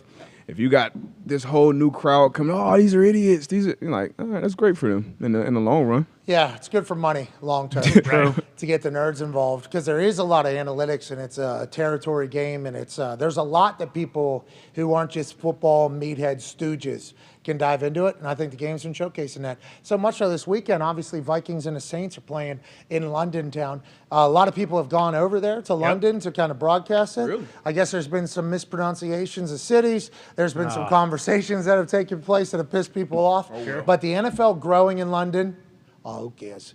The NFL growing in Europe and in London is a massive step for the NFL business-wise. Kirk Cousins favored by 2.5, going to play against the Saints. Who will be quarterback for the New Orleans Saints? Will it be Andy Dalton? Will it be Jameis Winston? Will it be Taysom Hill? Sounds like no on the last one. The other two are definitely an option. I think this is a good game, though, for Europe. Not every time Europe gets, like, good games. Feels like this is a good game. I think the Bucks are going to Germany, I believe, in November. There's some good games over in Europe, and I think it's a smart move business-wise. And for us, we're waking up 9:30 in the morning. There's fucking NFL football on. Let's go this weekend. Yeah, that's the best part. Like you mentioned, typically in years past, it seems like, it's like, oh, we get another shitty Jaguars team against a shitty Giants team. It's like, I don't want to wake up early and watch this. I will, because it's NFL football, and it's a great way to start your Sunday. But and then next week, the Packers are over there. Like, they got it right this year. It started in 2007. So for 15 years, the NFL has been playing in England, and obviously it's getting picked up. We pick up Munich, Germany this year. This year, I believe, all revolves around Roger Goodell telling the NFL owners, and this is all just like people say Roger Goodell said this, people say Roger Goodell said this. People say Roger Goodell told the owners that the next big jump for our game is to grow it internationally. In Europe was the first place that was targeted with these English games, 2007. Now they're going to try to go into Germany. Let's assume they'll go into other parts of Europe as well. And then why not take a fucking game to Australia where, by 10 years from now, at least 30 to 40% of the punters in the game are going to be playing from. And then you take a game to Africa. You take this is what the NFL is going to do. You know what I mean? This is how the NFL is going to grow, and I think it's good for everybody. It feels like everywhere the NFL goes, the NFL becomes beloved, and also the NFL becomes a sense of inspiration and hope. Got a lot more international players playing in the league now than we ever have in the past. I think it's great news. Yeah, now every team has like a market, right? Aren't there 4 or 5 teams that have Germany? I know a bunch have South America. I think a couple teams have Australia and Spain, like Ty mentioned. And it feels like every year London, although they are sometimes shitty games, like there are moments. Like last year was Urban Meyer's first win with Matty Bryant hitting the game winner against the Dolphins. That was like a 54-yarder. It was awesome. Yeah, he's undefeated internationally as an NFL coach, Urban Meyer. Completely defeated in America at the time. Don't forget. He was. And he kicked his kicker, allegedly. Yep. Wow. In a violent attack fashion. Yeah, it was despicable. Steel-toe boots. Yeah, you can't sue him. You got to fight him. If you feel like it was him trying to fight you, like kicking you and injuring you, I mean, you got to at least address him in the moment. I don't know if you can sue somebody later. It seems pretty soft to me, but I wasn't there. I didn't get kicked by Urban Meyer. I don't know how to feel about it, and I like Josh Lambo as a person. Have either one of you guys seen that where a coach and a player have legit come to blows? Like, does that happen pretty? Not blows. Yeah. I've gotten into it pretty loud with a coach. Rather close. But like, had to hold yourself. Like, I'm gonna go punch this motherfucker in the mouth. Yeah. Like, yeah. I assume up there in Detroit it's going to happen this season, too. Yeah. Oh, nice. Yeah, probably a some safe point. assumption. Yeah, With MCDC? Yeah, and on the practice field for sure. Like, there is definitely some. I mean, J.J. Watt, right? I mean, that's what happened. True. He smacked Bill O'Brien. That was a whole story. Really? Allegedly, I didn't the know. Texans. Yeah. Okay. Allegedly, at the Texans, there was like a almost all-out brawl where it sounded like Bill O'Brien was all by himself. Yeah. And like J.J. led it, and I guess like the D coordinator also. It was like a full thing. But yeah, things happen. We saw it on the Jets sideline too, with Quentin Williams and his his coach D-line this coach. past weekend, kind of getting into him. Then, but usually, guys break it up. But it's a lot of testosterone, a lot of energy, a lot of emotion in the game. So you see it practice, games. I've seen it a lot of places, but nobody actually coming to blows. Yeah, I've never seen full on coach get knocked out. Yeah. by a Bill O'B player. and Tom on the sideline. Ooh. See, because we know that obviously it's a heat of the moment. Guys are fucking going at each other. But if a guy would kick you, that is kind of giving you the green light. If you think that the kick is a malicious intent, one to fight kick, Yeah. right? Which is what it's being reported. It was that type of thing. That didn't sound like that to me, though. It just sounded like any kick is a one to fight kick. The way Urban, I don't know, the way Urban side's telling the story, right, is that he kicked him and said, "Hey, you got to make your fucking kicks or whatever," while he's stretching, which I've seen that type Plenty of of thing guys do that. happen before. Hey, need you to fucking hit a ball. Hey, need you to catch a fucking ball. I don't know. We thought maybe there's a chance Urban was trying to dick around. Yeah. Almost exactly. interact with Lambeau almost. Joust. Try to create maybe a. Right, some sort of relationship. Don't put your fucking foot on me. I know, yeah. Yeah. But if Lambeau thought he was kicking him, with his toe, like a real kick, you're right there on the ground. There's a double Green light. grab. Yeah, there is a hey, old man. Okay, You have your helmet on. Yeah. Headbutt. There was a fight last week. I don't know if it was college or NFL. It might have been Cowboys. I think it was NFL. Cowboy Giant. You saw 4 guys that were in there fucking putting the helmet on. There was one dipshit in the middle who did not have his helmet on, and I was like, he's gonna watch this back and see that he was the only fucking guy without his helmet on. There's only gonna be one loser in that fight, and it was the guy without the fucking helmet on. Yeah. Everybody else, there's people 4 rows back, standing there. All right, here we go. All right, well, boom. All right, I guess we're gonna put your fucking night kit on here. We're going into battle. There's a little brawl over by the kicking net during a game. And I was literally just standing there, and there was 3 guys. It was probably Indy? Darius in there, in Indy, yeah. Started getting after it. I'm standing there, have the footage. I fucking just I'm standing next to the net. I'm like, all right, well, I guess, am I in a fight right now? This is awesome. And then they broke up quickly because 15-yard penalties fucking stink for everybody in the middle of the game. But it is your natural reaction. I feel like I don't even get into fights at practice, but if you see it, it's all right. Here we go. I'm not going to be the guy that's going to get fucking knocked out. And we saw it on primetime with the Cowboys. It was awesome. That's why Aaron Donald grabbed the Bengals helmet, because he knew, hey, if I get this guy's helmet off his head, that's one less helmet going up against me, and that's one more skull I could crack. So you don't have a shield, and I have a weapon. Yeah. Good luck. Who's going to win? In the shield. He's got his helmet on and 2 in his hands. Yeah, he actually strapped his up. Oh, yeah. All right. Tight. All right. That's the first order of business. Helmet on, and then you don't grab your own teammates. But those are coaches. Literally, the coaches I've had at least, that's something you coach up. Hey, if it does, make sure you keep it, because you can get in the heat of the moment and just out there, Nah, not a good move, bro. Yeah, you got to have a little bit of whereabouts. Our West Virginia team, people wanted to fight us every fucking game. Oh, I can imagine. That's sweet. It was awesome. It was always at the yeah. It was almost. It happened more to our team than I think any other team. I would say, and I don't know because I didn't follow close enough, but it always felt like our team was being shown before game activities that were happening. Yeah, and it was rarely us, by the way. I'd like to say it was rarely us. Sure? I know that team. I know a lot of guys on that team. Darius, Harry Douglas wasn't on the Mountaineers, all right? So, no, our team had some dogs. Okay? Off the field. We had some dogs. If there was a glimmer of a situation, if a glimmer of a situation was there, we are going to take it. It felt like our team was going to take advantage of it. But it was rarely us starting it. I will say it was rarely us starting it. Somebody else would say something, and it might have been on purpose. Mm-hmm. I think we got flags before the game numerous times. The refs aren't even in their fucking ref gear yet. Everybody's in kind of just T-shirts and sleeves. And the ref is just throwing his fucking, they can't have it. This person's getting ejected. Then Rich would have to act all fake pissed off. You guys going to get hurt before the fucking game. Well, you top dogs, too, in the conference, right? So a lot of the time. Actual dogs, though, on our team. Just a group that would fight with helmets on or off did not matter. Every week. What a hilarious situation that was. Darius, I couldn't even imagine playing against our team, honestly. Yeah, it was. Was it fun? I tell you that. When y'all were rolling. Did you guys fight was it? No, not we didn't fun. get into a 50-yard No, line with No, them. UConn sucks at football. You didn't have to do that. They were good, though. They weren't bad whenever Donald Brown was fucking almost in the Heisman conversation. Orlovsky. That was He Orlovsky. was there my true freshman year. So He's he was before. going- Okay. before our He's a little time. bit older. Before Pat White. Yeah. Yeah. And even, I think I don't think Pat White was playing my freshman year. Are you a year older? When did you graduate high school? 04, graduated high school. Yeah, so you're a year older than me. Yeah, so Orlovsky was Yeah, and Pat White didn't start till the quarterback Virginia. got hurt. Yeah, Virginia Tech game, I think it was. He came in. I think it was Virginia Tech game our freshman year. He was redshirt freshman, Pat White. When I went on my visit, they said we ran into Pat White, I think at a Sheets down there in Morgantown. And the guy that was hosting me, George Shell, was the holder. He was hosting me. We had a great time. College visits are fun. Oh, we had a great time. But we were in Sheets grabbing something. I think I was grabbing like maybe a 5-hour energy or something. Like literally, like here we go, we're about to go. And Pat White was in there, and I made him, hey, how you doing? He had the Southern accent, super nice. Hope you come here, man. I'm like, all right, sweet, dude, yeah.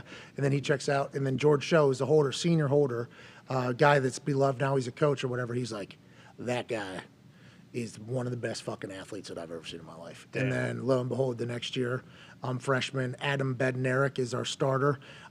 He gets hurt. Pat White comes in. Game. That's all it. she wrote. Took off. See you later. To Was any it a other. completely different offense?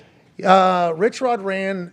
So I guess there's a lot more pass plays in there for Bednarik. Yeah. But it was the same. Same like option zone type. reads. It was the Okay. same type of shit, same type of offense. But there was a lot more of him like sitting there and throwing for Bednarik. But then. Sure wish Adam would have stayed healthy. Yeah, I'm pretty pumped he didn't. Now, Yeah, he everybody Sorry, is. I didn't really know him. He was older. I was the only freshman playing our first like 2-3 weeks. I think 2 weeks. I was the only freshman that was really playing. Steve Slayton then got moved into the lineup really quickly, like maybe week 2, week 3. We were both true freshmen. Pat White, redshirt freshman, and then it just fucking. Yeah, that's where it started. It was so awesome to watch. Darius Renaud was there, Yep. but we had guys that would fight you. They did not care. Yeah, no matter when. Day of game. You got something to say? That's cute. We can handle tonight's game if we have to. And they carried that in their real life, some of them. And that doesn't necessarily happens. always work in regular society. True. Yeah. You need some of those guys in your locker room, though. Need it.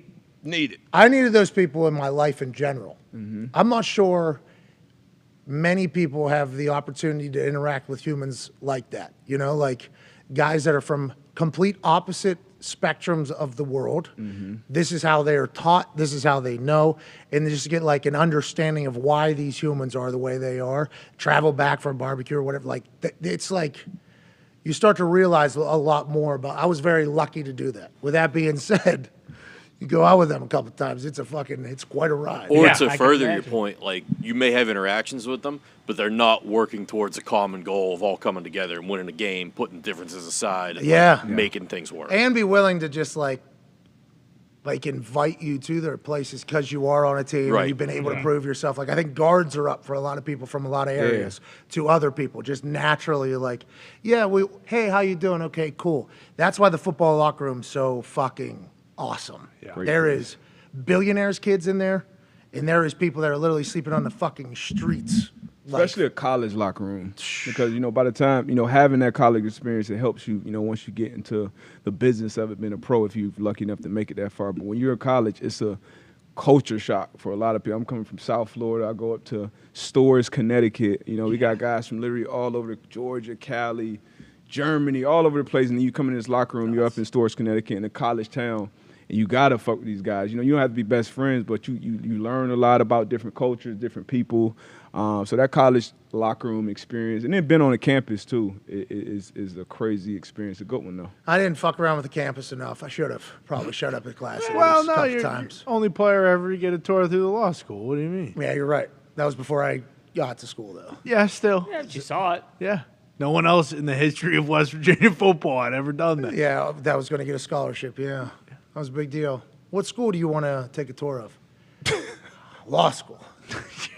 Get there, the dean's like, you're the first. The only reason why I'm here, I'm not normally here for this. You're the first ever football player to ever say, you want to take a tour of law school. And the dean was like, Going to tell you, there's no chance. You're not gonna have enough time. With how many books you got to You read. want to play football? But I'll give you a tour, though. It's like, Sweet. all right. Sounds good. Sweet, nice place. Let's go and do it. And he was right. Yeah, I was nowhere near that. In fairness, too, at Morgantown, the only part of the campus that was flat was where all the bars were. What am I supposed to do? Yeah. They're basically hills all the saying, time? park your scooter right here, pal. Mm-hmm. Man, college, what a place. Our locker room, though, fucking awesome. Went. Did they ever get into it, like, within the team in the locker room? Yes. Come at On the field, I Dude, could there see it, was but, a- like, there was a shower fight that led to one of the greatest meetings I've ever been a part of in my life. Shower fight. That's some real. Anger. Yeah. yeah. Yeah, you got to be real pissed off to be in That's there. some real. Yeah, I'm. I think I'm sitting in my locker. Maybe bullshitting about to maybe go. I think I have a towel on at the time, and then all of a sudden, just a sea of humans come flying out of the shower, around the bend, down the hallway, like towards the lockers, and they are not happy. Everybody is pissed off, and they are all. Not everybody completely. You could see like some of the people that are waiting in line to get into the shower maybe got involved as well, trying to break it up. But it was fucking insane. And then the meeting afterwards was fucking naked. you guys, I was so happy for it. So I was like, yes, this is awesome. But yeah, fights in practice. I mean, that happens. Yeah. I assume everywhere. UConn, I assume there's fights in practice. I've never showered. Yeah, shower fights. But, it is Wasn't there funny, one though, in so- Indy, too? Yeah, there's one in Indy. Yeah. So we actually had an incident. It wasn't a fight. The fight happened in the locker room, but it started in the shower. Because this is another thing. I guess it's a cultural thing. White guys, y'all mess around with each other a little differently. No, don't say you guys. There is a. No, I didn't say white. I didn't say you guys. I said white guys. Okay, yeah, brand of whites. Okay, a certain brand. So like, it's just certain things. So we and this is the first time for a lot of us that you're in the shower with a bunch of other dudes too. In high school, we going to PE, we doing different shit. A lot of guys throwing this shit right back on over their shorts or showering by themselves, or even guys, freshmen, you showering with your compression shorts on and taking them off late. So there's a lot of different things. But my best friend, sure, those my guys, best friend, the lineman, old lineman always gonna fuck with the freshmen. So he's fucking with him. He's walking in the shower, got a sock on his shit, fucking with him. So my boy's like, hey, bro, like I don't know what y'all on, but I don't fuck around like that. And he keeps fucking with him. So he's like, all right, when you come out and put some clothes on, like we going at it. And they almost went at it. But like I said, nothing ever in the shower. But it's a lot of different dynamics at play in the college locker room, but nothing like that experience. And everybody's trying to figure out who they are to and what they're going to be at those super competitive levels, and you're supposed to care about school. It's like, all right, I feel like I'm learning more in this locker room than I am in any classroom anywhere. There's some breaking news before we end hour one to get to hour two. The Tampa Bay Buccaneers will be playing in Tampa Bay this Sunday night. Okay. Tom Pelissero, the Arrow. It is official. The Bucs and Chiefs will be played in Tampa on Sunday night. That's good news, right? Great news. That's good news about Hurricane Ian maybe not being as big and bad as they say it is. And is that what hurricane season is? In Tampa. Okay. Just fucking up some, like I said, that track switches and like Fort Myers, Naples, some other places really got fucked up. But so it went south of Tampa. I think we're a little more, southwest. I believe. Yeah. A little souther of Tampa and up and around Tampa, Florida. where Tampa was supposed to be the entry point for Ian to be an asshole on land. It became Fort Myers, which is south of there. Fort Myers, And Naples. hopefully, good news for Clemson. It's supposed to be a tropical storm by the time it gets to the shore of South Carolina. Happy that everybody is maybe done with the devastation from Hurricane Ian. Yes. Also pretty happy, don't have to fly in or out of a hurricane. Because I saw we talked about this brand of white yesterday. The ones that can tour and stand in a storm. I saw that clip everywhere last night, too. We talked about the tornado hunters, the guys that go there. There's a hurricane plane. Hurricane Hunter, I believe. Hurricane Hunter is his name. And they fly into hurricanes, and they said Hurricane Ian was the biggest drop that they've ever felt in their plane. They have a video, all white people in the plane, flying into a hurricane. And they drop a little bit, and then they love it. Some guy's on like a Doppler on the side. He has like all these panels in front of him. Like, see? Thank you, Hunter. Thank you for the information. But that's what we're referring to with there is certainly. Yeah, that category. Does feel like there are some. Yeah, here's the plane. Here's the plane right here. That's them sitting in a fucking, I don't know, 7:30. They're laughing. Oh, shit. Laughter. Just fell out of the sky flying in. This is crazy. This is your job. Like, We're all right. We're all right. Jeez. Said it was the worst one they've ever felt or something like that. Mad. They're flying in. How many hurricanes you guys flying into? that's what I'm saying. Like, And when do you get to the point in life where you're like, you know what? Flying into them. We could drive into tornadoes. That's kind of weak. We're going to fly into hurricanes. That's what we're going to do. We appreciate your service. Yeah. Thank you, Thank gentlemen. you, people.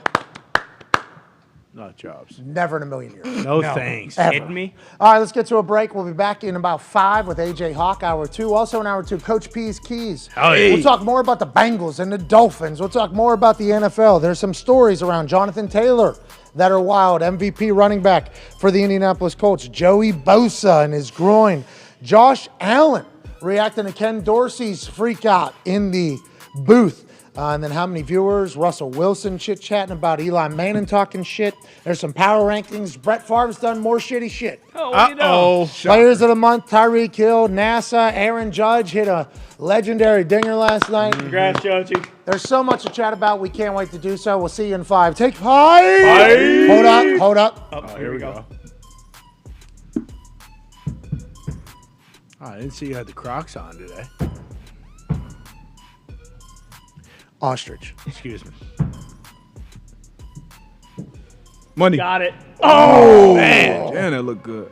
Football's right there. Oh. Other side of the paper.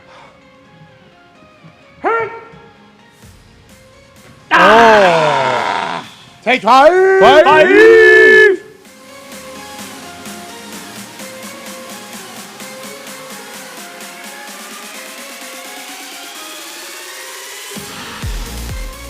Night actually that I watched that people, said some things on the internet about me maybe hitting climax or something like that. What? And I would never do that from a football play. Okay, have a little respect. Come on. Okay, but boy, I'll tell you what, I was excited while I was watching it. bet. It was fucking glorious. The man's name, he went to Toledo, named something Womack. Okay, Womack is the gunner that we need to watch for here.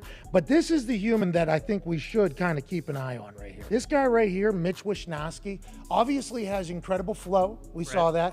He's an Aussie guy. He came in with a lot of fanfare because he was talented in college. He has grown each year and gotten significantly better. He's got to have a massive fucking leg right there, okay? Because the way he hits balls is different than I've seen anybody do it every single time. Now, a lot of guys are hitting this style of pooch punt. Okay, this is happening around the NFL everywhere. The ball is straight up and down. You can literally see how it's straight up and down, right? Now, this is the Aussie style of kicking. It was called rugby style because the commentators didn't know that Aussie rules football existed, and that's bullshit. Right. Aussie rules football, much different game than rugby. Rugby and Aussie rules football both played in Australia. They certainly both do this style of kicking of the ball, but everybody that has come over to the NFL from Australia, at least in the past, I'm sure there's some rugby guys now, have all come from Aussie rules football, which is a game in which you literally punt the ball back and forth to your friends as you move down the field. They wake up in the morning, these Aussies, they call each other cunts. If you call somebody like mate, that's kind of like an undershot of if you call them a cunt, it's like you're actually friends with them. pal. So this particular punt is used by most guys now in the pooch area. There used to be a coffin corner where a guy would attempt to punt the ball out of bounds. The issue with that is, and he could have done it on this one mostly because Denver's in kind of a hold up here. You see there's a little bit of a bend. But if they were to bring these dudes in, okay, if they were to bring all these dudes and this guy, stepping out of the box is not necessarily something you want to do because guys like sometimes these guys and sometimes like these guys somehow run like 4-2s now. Whenever he hits this ball, he's thinking to himself, I want to land this thing around the 3 of the 4.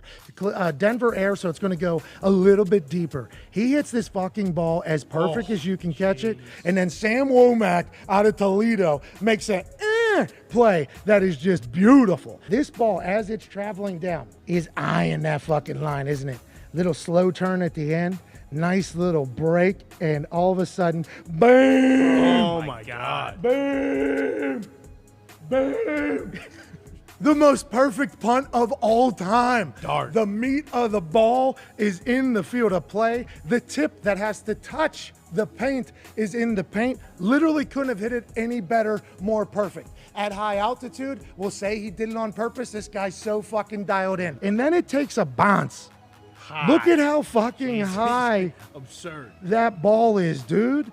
I mean, if you just look at that and then you go ahead and put, that's fucking, look at how high, it could not have had a better fucking bounce. Then all of a sudden, a dude out of Toledo says, I believe I can fly.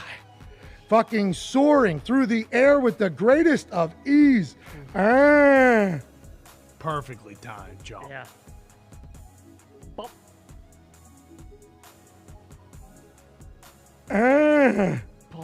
Right before he touches the ground. Couldn't have been more perfect. Little go-go gadget fucking arms there, pal. And then because he covers it at the goddamn half-yard line. Now Russell Wilson's got to go 99 and a half. The system crashed out. Only one camera is of use at this moment. For those that are watching at home, we apologize. It's Russell a Field Goal Friday. I can't believe that the cameras aren't working on today of all days. Yeah, well, I mean, if This is the universe.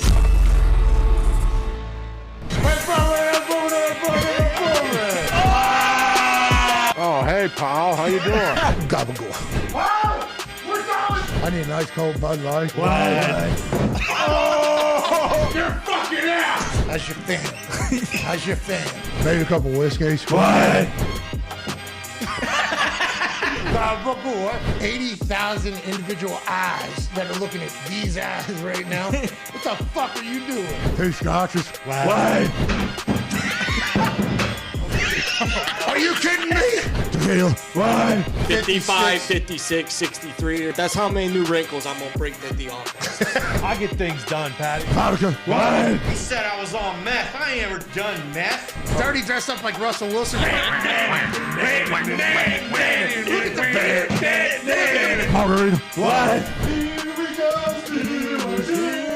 He's Brett Michaels. You're fucking out! More ice cold Bud Light. What? More ice cold Bud Light. What? More ice cold Bud Light. What? What? Ice cold. Cheers. Thanks everybody for watching.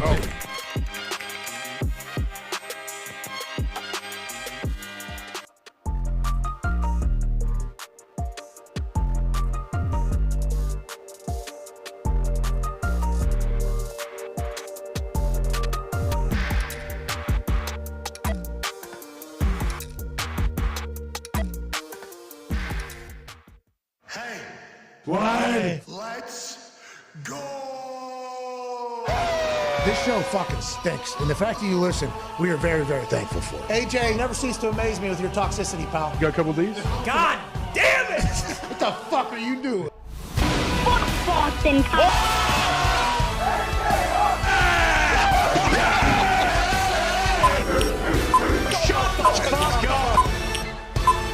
Hello, beautiful people. It is Dolphins, Bengals, Thursday Night Football, Thursday, September 29th, and hour 2 begins right about now. Football is here this evening as the Miami Dolphins, who are currently undefeated, have wins over the Patriots, the Ravens, and the Buffalo Bills. Take their streak into Cincinnati to take on Joey Burrow and the Cincinnati Bengals, who played in the Super Bowl just a few months ago. Who will show up? Who will win big? And what will the Amazon Prime display be like for its third ever game? Currently, Dolphins getting 3.5 points. The Bengals are favored by 3.5. Now, that would make sense if you thought the Bengals had it all figured out on Sunday against the Jets and they're going to go back to the team that went into Tennessee last year in the playoffs, went into Kansas City last year in the playoffs, and almost won the goddamn Super Bowl. Or if you think they still have some things to figure out, you're probably assuming, Dolphins plus 3.5 seems like the right bet. Yeah. There is walkthroughs being shown on the internet of the Miami Dolphins, who had to travel a day earlier here because Hurricane Ian's a fucking asshole to Cincinnati and practicing on the University of Cincinnati's campus. The Dolphins defense had to do 90 plays on Sunday against the Bills. There's conversation and drama to no end, and we will have to cover it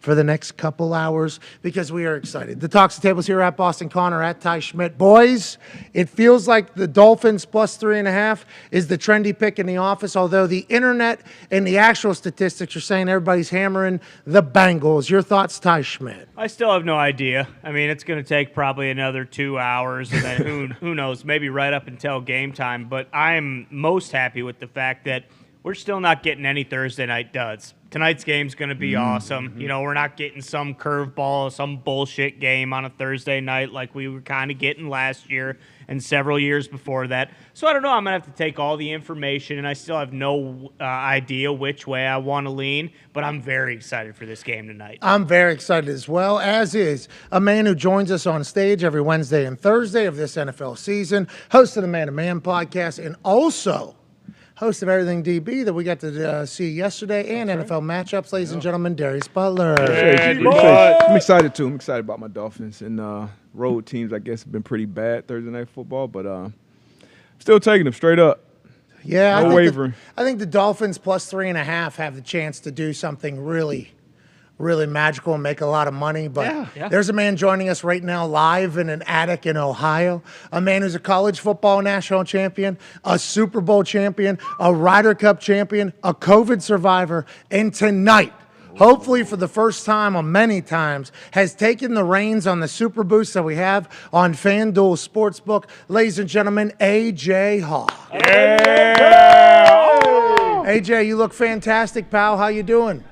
I'm doing great. You guys disagree with my parlay I threw together? No, I don't. We're just saying we're confused by it all. I haven't seen it. And I think the 3.5 is obviously something that's confusing us the most. I believe we have a graphic done with your Super Boost. This is already live on FanDuel. This is from AJ Hawk's big fucking rock brain itself. Oh, yeah. I had the first couple. We had our hearts broken. We lost completely. AJ's been hot this past weekend, 10-6. Wow. The weekend before, 11-6. AJ. So there are some times where you got to look in the mirror and say, hey, there's another human that you know who might be the hottest gambler in the NFL right now. AJ's taking the reins. You like the Bengals, minus 3.5 at home. You like Jamar Chase to score a touchdown. I believe you also like Joey Burrow to throw over 200 yards. And I think you like Tyreek Hill to score one touchdown. Wow. That's been boosted to plus 1,200. Wow. I think the Chase touchdown, the Tyreek Hill touchdown, Joey Burrow over 200 yards, those seem like check. Feel great about that. The Bengals minus 3.5 is the only question mark, I think, by anybody. AJ, you were boots on the ground to watch the Bengals play the Jets last week. What did they show that makes you think, yep, they're going to beat the undefeated Miami Dolphins team on Amazon on Thursday Night Football? Well, having the opportunity to watch them play in person, I saw, first off, it looks like their O-line. Yes, I know we don't know how great the Jets' pass rush was, but I thought for the most part they held up, looked good. And a lot of it is Joe Burrow. I watched him operate in person, saw how cool he was with his teammates, how in control it seemed like it always was. And I got to watch their defense play. I hadn't seen their defense play in person, and I'm impressed, man. They can fly around, and they can get after the quarterback. Do you worry about what Ty said earlier? Which part? The Jets fucking stink is what everybody thinks. That's what everybody thinks. Yeah. You were there, though. Jets had a win the week before, big-time comeback against the Cleveland Browns. Joey Flacco, Wilson, and the boys really did it. Zach Wilson's back, so maybe they're a whole new team. Yeah. But you saw the Bengals against the Jets. No offense, Jets. The Jets is the Jets. Do you think that potentially swayed you at all to make them look a little bit better, or do you think they have their problems figured out for real with the Bengals? Sure, it absolutely could have swayed me a little bit, but I still feel like if I had not been at the game last week, I would still be making this pick. I have to trust my instincts, and my instincts tell me that the Bengals are going to win this game by probably 7 points. Let's go. AJ. Here we go. Hey, plus 1,200 is huge. We hit a plus 700 a couple weeks ago. Darius hit a plus 800 last weekend. Way to go, D-Butt. Plus 1,200 would be our biggest, I think. So let's fucking go, AJ. Let's do it. What do you think? I mean, Tyreek Hill, obviously, he has his whole situation with their whole DB room. Yep. Obviously, Eli Apple, so look for him to get some targets. I mean, Jamar Chase, you would imagine, hopefully scores, and Joey B better throw for more than 200 yards if they're going to win. The Joey Burrow to throw for more than 200 yards is minus 900. Right? Yeah. Okay. Feel good about that one. Okay. So you take the Joey Burrow to throw for 200 plus yards here, it probably goes from plus 800 to like plus 780. Right.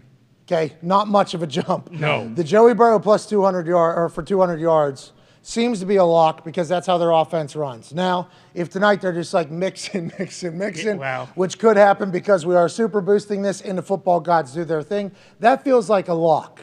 Tyreek Hill scoring a touchdown, especially with the Eli Apple beef, with Tua acknowledging it and McDaniel acknowledging it. Had a quiet week last week, too. Let's assume they're going to get him going. Right. For the fucking Chase, he's the guy. Yeah. 2 or 3 games, got a touchdown. He finds the end zone.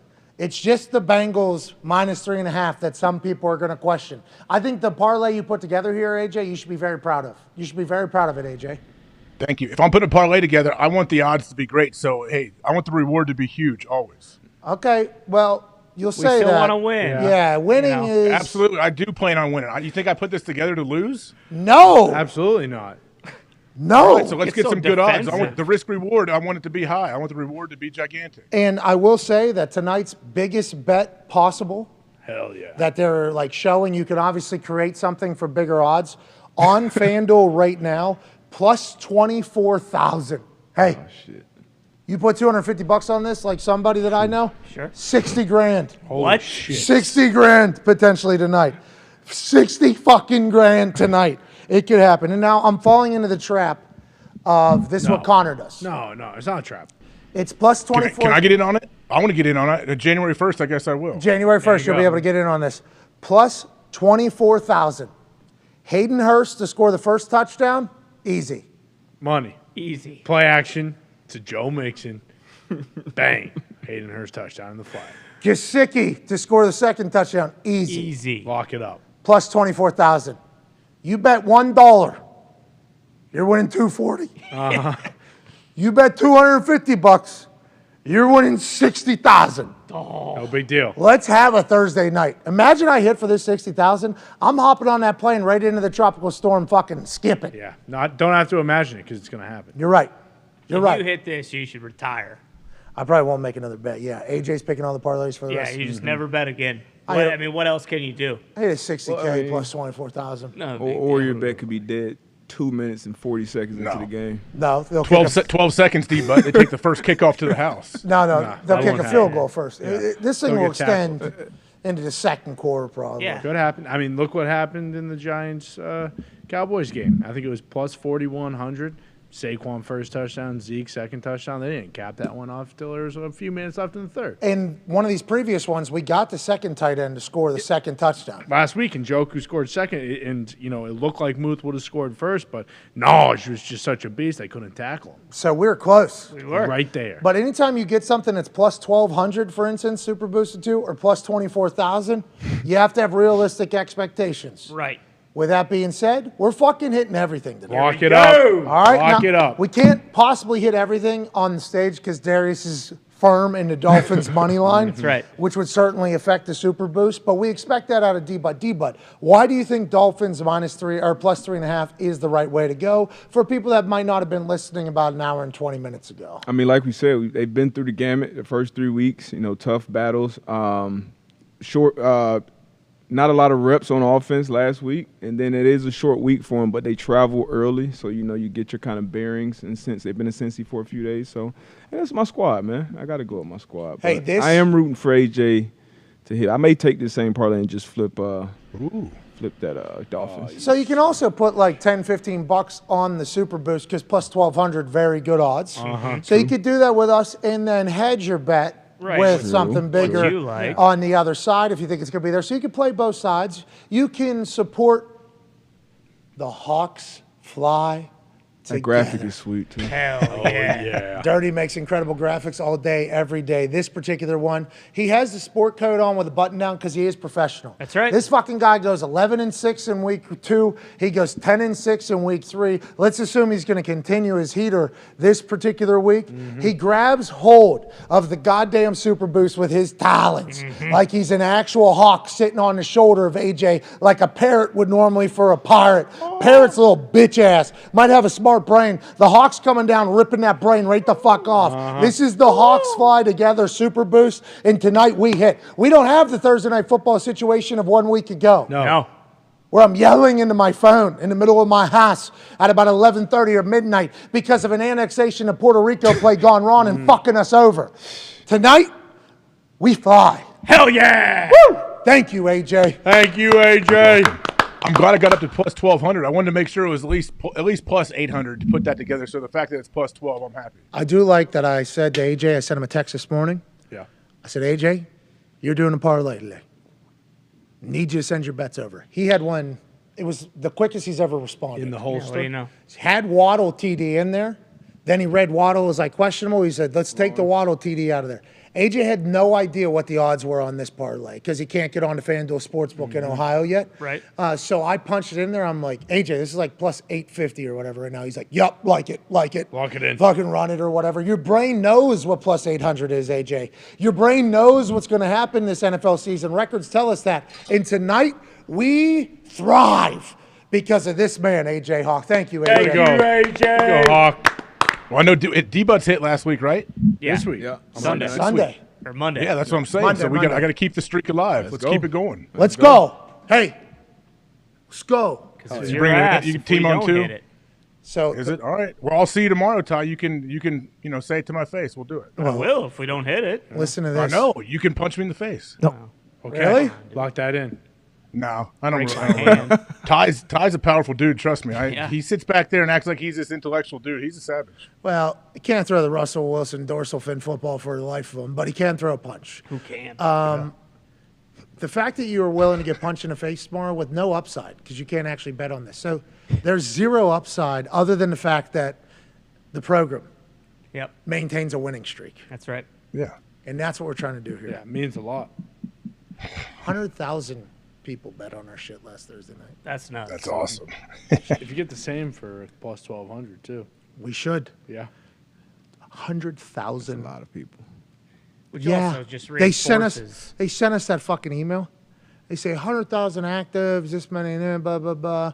Real heartbreaker or whatever. It's like, yeah, real heartbreaker. Real heartbreaker, isn't it? The annexation of Puerto Rico. That would have been the biggest bet hit combined in the I was history gonna of gambling say, last Thursday. Did they say how much would have been at stake if that bullshit at the end doesn't happen? I don't know. We can get Bruce. Bruce, send an email over there. See what the liability against him was. Let's see what it was. See what it was. Had to And they be a lot. refunded, right? Yeah, they refunded Great. everybody. Good Yeah. business. It's good business. 14 million. Jesus. Whew. That's good business on the refund, though. I enjoyed it. I appreciated that. Didn't expect it. I enjoyed it as well. Yep. When I read the text, I almost thought they were like spitting in my face. You know, like, oh, that's tough. So tough that it's like we feel bad. you So want a we'll be free bet? refunding everybody's bet or whatever. And I sent back the thank you. Appreciate it. Fine. That was at like midnight, 1 a.m. They said. Late They were like on top of it. Like, oh. How often does that happen where they refund your bet? So it's always bad beats. They do it for bad beats, but normally if it's like a fucked up call or something, like Terrible, like really bad beats. They're not just a normal run of the mill, like, they NBA. scored in the last play. so like sports gambling, as a sports gambler now at this point, Yes. like the annexation of Puerto Rico touchdown to fuck you over is something that happens in sports gambling. So Yeah. that's why I didn't send like a text like, hey, you should maybe refund this. And there's some people that thought it was kind of Mickey Mouse that they were refunding bets because if you're going to sports gamble, there's a chance that something like that is going to happen. On a kickoff return, they start fucking throwing it. Safeties have taken place where it's happened. Like, that's a part of sports gambling. So I think there was some people who, you know, through and through, FanDuel, this ain't even sports gambling anymore. But I think the reason why is because there was 100,000 fucking people on it. Yeah. And they were like, oh, this can't be how people think sports gambling is going to go. They got to think that we know stuff or whatever. And they do, by the way. They do. They know everything. And not to mention like the fourth down situation right before the punt that got them down there too. Yeah, Like, it was a there first down. Yeah, there was a couple sequences that led to that situation. Like it wasn't as if, the Steelers gave up a touchdown and like you said, the kickoff return, pass back to get them that extra touchdown. It was the first down, change the call, fourth down, punt, which was a great punt inside the 5. Then the play happens where everything gets. It was quite a. It was It was a litany of fuckery that really got us a week ago, but it's not going to happen this week. It's not. Is Tua going to play the whole game? You think he's going to make it? He was in that walkthrough we saw videos from. You fucking Ohio people just can't help yourself. You telling me the Dolphins don't know there's 12 skyscrapers around that stadium? Okay. And there's office buildings next to it. There's offices in the stadium. Yeah, let's just show them everything we got, guys. There's we go. classes happening, I think, around that stadium. I think there's rec center. I think I was there for a flag football game a couple years ago. There's things everywhere. I think right in there's the heart of everything. I think there's dorms in the area. Yep. So our conversation in the first hour was about how you can get stuff from that walkthrough, I think. In the slow, you see where Tua's progressions are. You see what he's looking at, some formation shit. Now, is this all on film? We'd assume it would be. But we got to a part of the conversation where I'd like to hear your take on the whole thing. McDaniel went to fucking Yale. Okay. Ty, who's been accepted to Harvard, said, no, I want to go fucking play baseball and be an angler in Iowa. Okay. He said, you don't just fall into Yale. Like, Yale is a fucking tough place to get into. He knew that somebody was going to record their shit. He set it up. And to stick with the gimmick, they sent the cease and desist to people. And now they're doing an investigation into people because they have to keep up with the bit that they were showing fake shit because they knew it was going to get on the internet. Or do you think this was something that kind of surprised them and they were told wouldn't happen? Because it seems pretty obvious if you're going to be in public in the other team's city, there's a chance that some of your shit's going to get relayed to the internet in an instant gratification on the internet. Oh, this is cool content society that we live in right now. Oh, they knew they're practicing inside an open air stadium with buildings everywhere. There's a bubble. The UC bubble is a couple miles down the road. I believe they're practicing. Okay. So maybe the timing did not time up, but they definitely knew. Hey, there's a real possibility that someone can film this, or they just don't care. Like a lot of good coaches I know, they're like, I don't care. We'll tell you exactly what we're doing. Good luck stopping us. Like that could happen too, but I doubt in the NFL that's happening right now. We got two plays. Okay. One to the left, one to the right. Bingo. Good luck stopping us. And can Cincinnati stop those weapons? Tyreek Hill obviously has something with Eli Apple. You said that entire corner room is sticking up for Eli. What have you heard and what has been the conversation there? Well, I've read just comments from other DBs. They've asked them about it and like the whole Super Bowl ticket situation, whatever's going on. One of the DBs said, like, you mess with Eli, you mess with all of us, I think. Oh. Right? Jesse Bates. As he should. You like to hear that out of a teammate, don't you? Absolutely. What does this mean? They're going to lock down harder?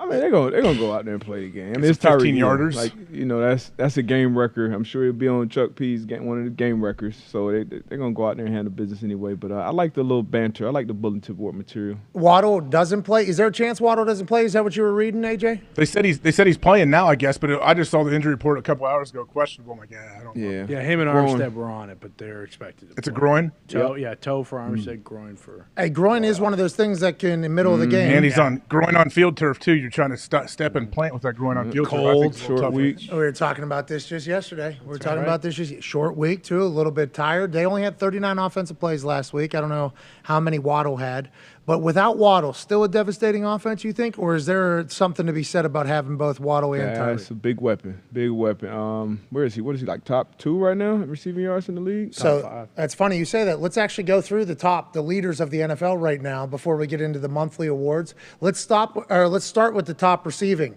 in the NFL thus far through 3 weeks. Waddle and Tyreek Hill both on the top 5. Stephon Diggs, 344 yards with 4 tuds. It was a 3 games played. Congrats, Steph. Hey, baby, Stephon. Jalen Waddle, 342 yards, 3 tuds. Then Tyreek Hill, 317 yards, 2 tuds. Then A.J. Brown, obviously, 309 yards. Cortland Sutton, 291 yards. But, yeah, the Dolphins have 2 of the top 3 receivers in the NFL right now. Waddle ahead of Tyreek Hill, which none of us would have expected. Waddle certainly benefiting from the addition of Tyreek Hill, though, and I think he would also say that very openly and confidently. Good for Tua, good for the Dolphins, A.J. Yeah, I mean, it's definitely a big loss if Waddle was not able to play or if he's not able to really burst or get in and out of breaks. But if he's out there, I'm sure he'll still make plays. But, man, they do. You're right. They have so many weapons. Tyreek Hill, I do love D-Bud's talking about it. Like, I love the animosity going into it. I feel like they truly do. Like, they dislike each other. So I think it's going to be fun to watch. The cheetah is here. Yeah. The cheetah is here. Eli Apple tends to do that. He instigates a lot of stuff, it seems like. Eli Apple was with the Giants, right? Yep. And you said he's a better player than people give him credit for because he's only shown his lowlights because of everything that's happened off the field with Eli Apple. Is that what you think? Yeah, he's gone full heel at times, and that's tough to do as a DB because everybody's a fucking expert when you give up a touchdown and it's replayed 1,000 times over. But nobody showed. He had a couple game-winning interceptions last year actually that ended games. So yeah, you don't start in this league for 6, 7, 8 years from multiple teams without being a good player. So he's a good player. He's a heel though. Definitely. I think I like him. I think anybody that's like, yeah, I want people not to like me. He kind of had to go that way too because he came in. There's a lot of your moms pick you up or take you to practice, sticking up for you. So he went the full opposite direction. So I appreciate it. Yeah, sometimes they push a baby face. Yeah. And the crowd says, nah. Don't like him. No. And sometimes the people though that are being pushed as babyface want to be the babyface. They refuse to believe like, hey, these people fucking hate me. Yeah, they refuse to believe it. But those who understand are like, hey, let's go heel. It's like, yeah, fuck it. Here we go. Yeah. Roman Reigns is the greatest picture of that. They wanted him to be babyface. Roman Reigns, babyface, baby. They were like, hey, this is the guy. Look how handsome he is. Look how strong he is. He's nice. Look how good he is. This is the baby. This is the baby face. And the crowd was like, we fucking hate this guy. Yeah. Get this guy out of our face. And then they had him go away for a little bit. I think it was because he had leukemia. Right. So there's a chance he could be babyface on the other side of that because he beat leukemia. Nope. We're fucking coming back as heel. Now he's the biggest babyface because he bought in so hard to the heel that people fell in love with him. Same thing that happened with The Rock. Maybe the same thing will happen with Eli Apple. Yeah, possibly. We'll see. I mean, like you said, too, I think a big part of that was like his mom had her own podcast and was, I mean, you guys would know a lot more, but you talk about, parents talking shit about players defending their kids. Well, like OBS got his son a Super Bowl champ. Yeah. Video editor. I mean, that one was tough. That one was tough to watch. OBS. Got the job done. Got the job. Yeah, it did. Got his son out of town, into a Super Bowl, almost a fucking MVP. Now he's going on tour. Yeah. Now he's doing college visits. Yeah, he is. Hey, what's the party like after we win tonight? Oh, come on. Odell? Over. Yeah. Oh, yeah. He was at that. Where's he at this weekend? Yeah, they've got to keep an eye. Who? Hopefully Green Bay. Hopefully Odell Indianapolis. Indianapolis. We got the Titans this weekend, Odell. Come on through. Yeah, he ain't playing with Matt Ryan. Maybe he will be at the Bengals game tonight, perhaps. Why not? Miami or Cincy. Maybe he will be at the Bengals game. It's Jamar Chase. Odell Beckham's at tonight's game. Waddle hurts his groin or something halfway through. We don't want it to happen potentially. Sign Odell at halftime. Yeah, We got a jersey contract. for you already. And we know how this works. McDaniel is just going to drop a play. Odell has 2 touchdowns. Can we bet on Odell Beckham Jr. scoring 2 touchdowns tonight? He's got to be pretty good. For the Miami Off fucking FanDuel. Dolphins, dude. Let's get some things done here before Coach P's keys. He'll be coming in as coach of the Miami Dolphins this first hour. Cannot wait to hear that. We need to listen to the second one, though, because what AJ likes for a super boost.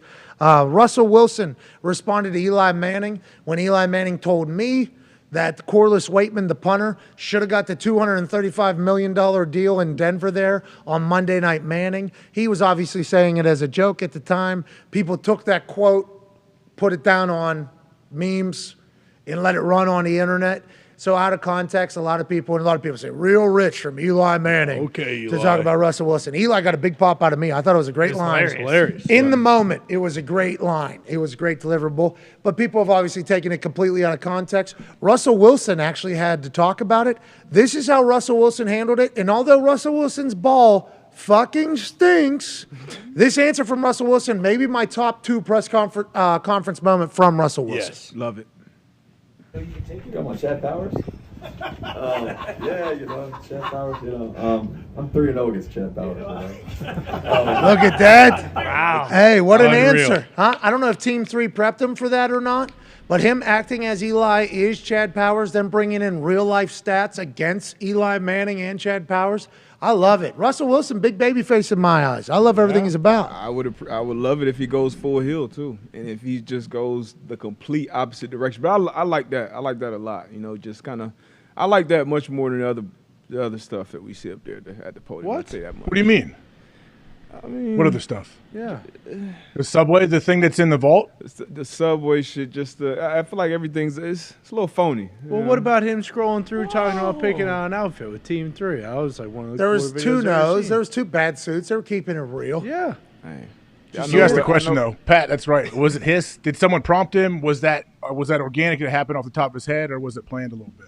Russell's always prepared. Always preparing. When you're not preparing, you're unprepared. When you're unprepared, you lose. And that's not something that we do because we care about faith, family.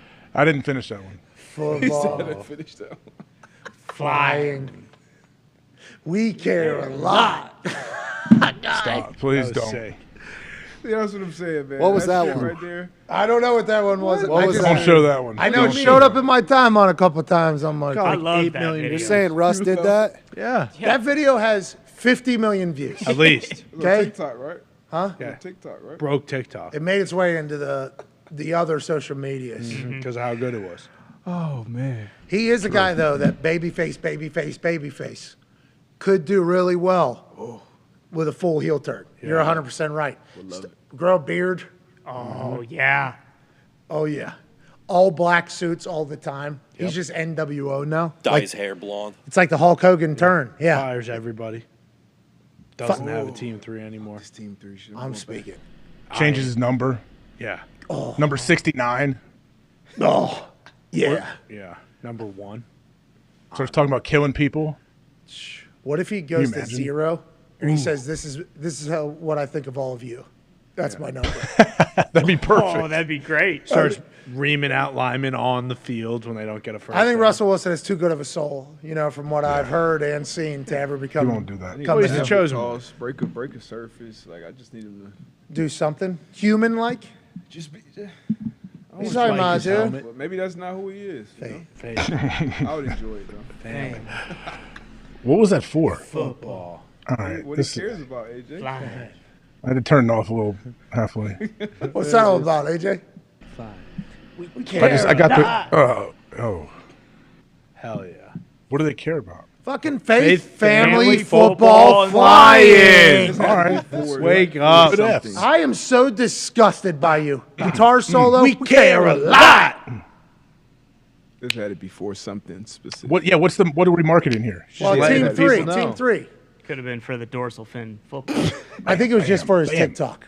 He can play the real guitar. Judging by his air guitar, he can definitely play real guitar. His hands also appear to be 6x the size you'd think with the size of his body. Yeah. Hand Here we go, extensions. Bam, bam. Is that Slash? We care a lot. Fucking love him, dude. Love you, Hell Russ. yeah. Russ, you do a heel turn. Let us know. I'll start writing some lines for you. I know you probably got people with the babyface lines.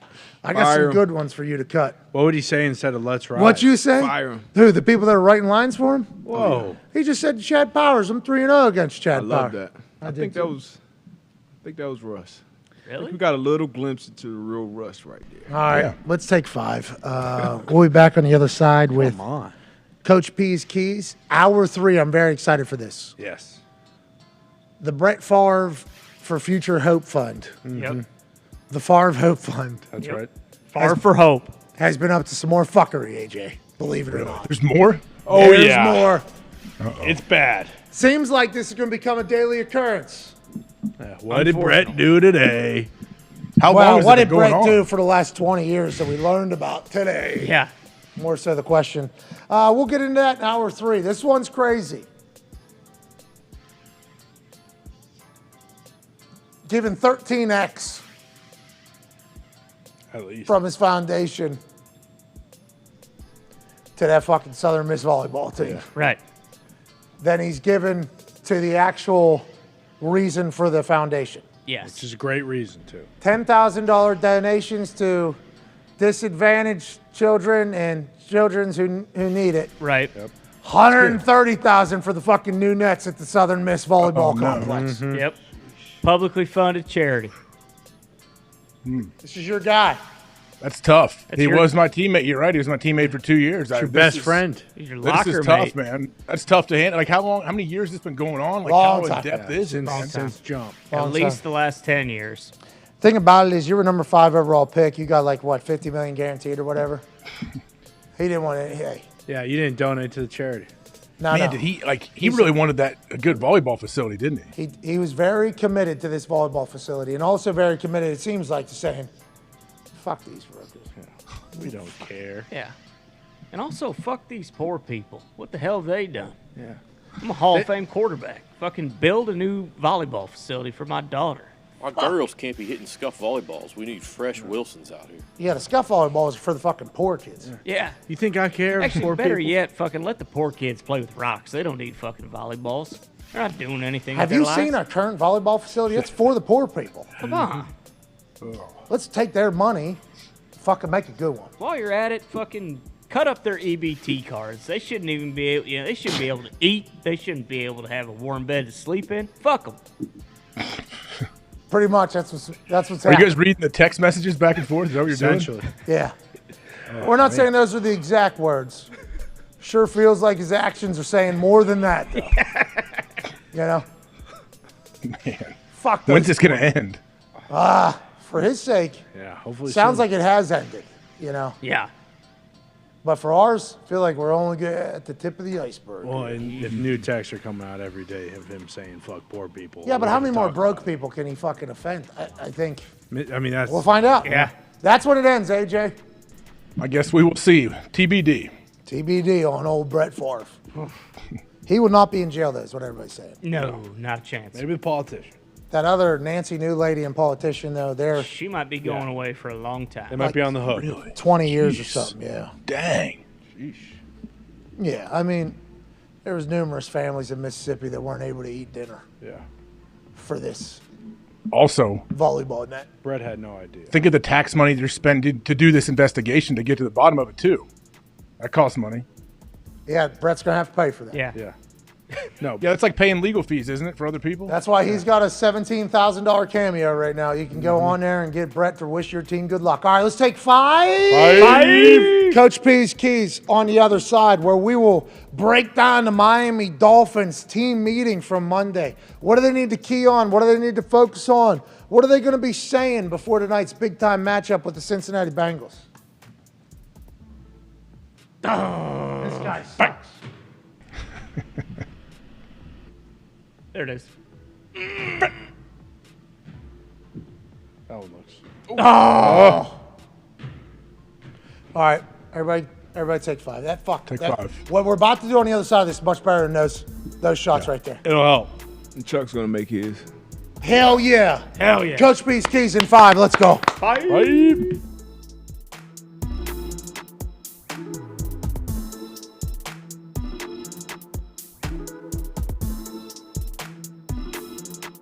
It's nice to see that there's still Ken Dorsey's out there, though. Yeah. We're talking full fucking fit.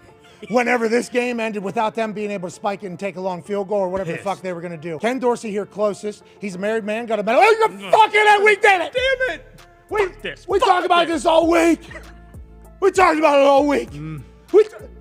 Get the fuck down. Son of a bitch. Break this fucking thing. Yeah. I love how the other coach, too, is looking over like, oh, shit. I Bald didn't know guy? Ken had, I didn't, Yeah. maybe he didn't know Ken had this in him. And the bearded guy should feel good about how he looks right now. Yeah. Bearded guy's ponytail, fucking great. Great. Top hair. notch. Beard, unbelievable. Gumpy. Looks to be a bit of a thick, stout gentleman. But Ken Dorsey losing his fucking bananas. Hat. Taking this, get this. Why is this in front of me right now? Get out of my way, dude. Why are you still on the desk, bro? Fuck you. Fucking thing. Bang. Hey, fuck. Oh, he's Bang. going to get fined for that. Oh, yeah. He's going to get fined for that. Tom lot. Brady 1 week ago broke a Microsoft Surface. Now there's a rule. Hey, no players or coaches are allowed to break anything. Did he break? He's getting fined for that. 100%. Oh, no. I thought that's why he was trying to cover the camera at the end. Oh, so he was saying, hey, fuck. No, I don't think he was trying to cover it. I think he was saying, find me, motherfucker. Yeah. Like, I Fuck think, you, too. boom. Hey, somebody else came and covered the camera, though. Whatever other coach put his hand over that camera. No, I think that was Dorsey. I think it was. No, Yes. watch his hand come in. Oh, Oh, yeah. Shit, it's a right shit, hand. shit. Oh, my God. I didn't even notice that, AJ. Yeah, you think he's going to cover the camera in the middle of that rant? No, I You think he's going to kill somebody. I thought that was the shit he Yeah, threw. I was Something at it. No, I watched it a few times. That's a hand. Wow. Wow. Hey, that's good teamwork. AJ. Yeah, that's good teamwork up there. Now, I do believe he's going to get fined for the Microsoft Surface bash after the Tom Brady one became a rule. And maybe that's what the coworker said. Oh, come on, Ken, there's a camera. They can see you. Ken, there's a camera. Jesus, you're going to go viral. Sorry, Ken. They're riding in that elevator down to the locker room after the game. And Ken's standing there with his fucking papers all disheveled and a Microsoft Surface cracked screen, and his notebook's been ripped in half because he has superhero strength at that moment. It's like he's ripping a fucking phone book, and they hit the basement button to go down there. At some point, there was an awkward silence. The bearded guy is looking to his left. The bald guy's like, oh. And then whoever covered that up was like, you're going to go viral. Yeah. Play-by-play legend, Al Michaels. Yeah! What's up, man? You know, I decided to dress for success. I respect. I've been working out all week, baby, just to be your doppelganger. And I got to tell you something. You know, I don't know what the future is going to hold next year, but if you got a spot for me, either in the studio or I could play the role of AJ Hawk as well. We have room for you wherever, whenever. Okay, so let's dive right into it. You know that I exist. This is awesome. I love this show. No. This is everything I dreamed about, right? No holds barred television. None. How long you been in the game? TV game? I said forever, but I should have done more research. This is 100% on me. How about 1968? I did the Hawaii Islanders of the Pacific Coast League, minor league baseball. Then on to the Cincinnati Reds in 1971. That's 50 freaking years ago. Marty Brennaman succeeded me for the next 44. I did 3 years there, and then I went to San Francisco. The Giants tripled my salary. And that's why. And then ABC for 30 years and NBC for 16, and here we are, man. There's me holding for you. Okay, I'm one of the greatest holders in the history of the NFL. You can go and look at stats and percentages of made kicks. I also enjoy seeing other people shine. You'll pull it back just like you're golfing or just like a shooting game with your thumb. The wind in the top right corner is something you will have to pay attention to. And as you get rolling, the more kicks you make in a row, the more money and the higher the score gets generated. There's obviously things you'd like to hit. There's a lack of a fan, lower left. There's a golden ball there, top left, in which you can put in if you're going to miss and make. The game has so many different pieces to it. We're incredibly proud, and then that's a miss, obviously. That's a terrible kick. Not a good ball. Oh, no. Oh, hang on. Lights are on. Made it. No, I actually told him. 60? Listen, Ty could go put a 20,000 piece on this if he wanted to right now. Ty and none of the boys at the office are up for any of the prizes, especially the week 1 prize. So there's a reason they've been playing for 3 weeks. Yeah. There will be up and coming contests with this though next year or next week or maybe the week after that you'll have to beat or try to beat the highest score of the office, and there'll be a lot of money on the line. This is from 80 yards. Nice play. Boom, and he hits the no-win game.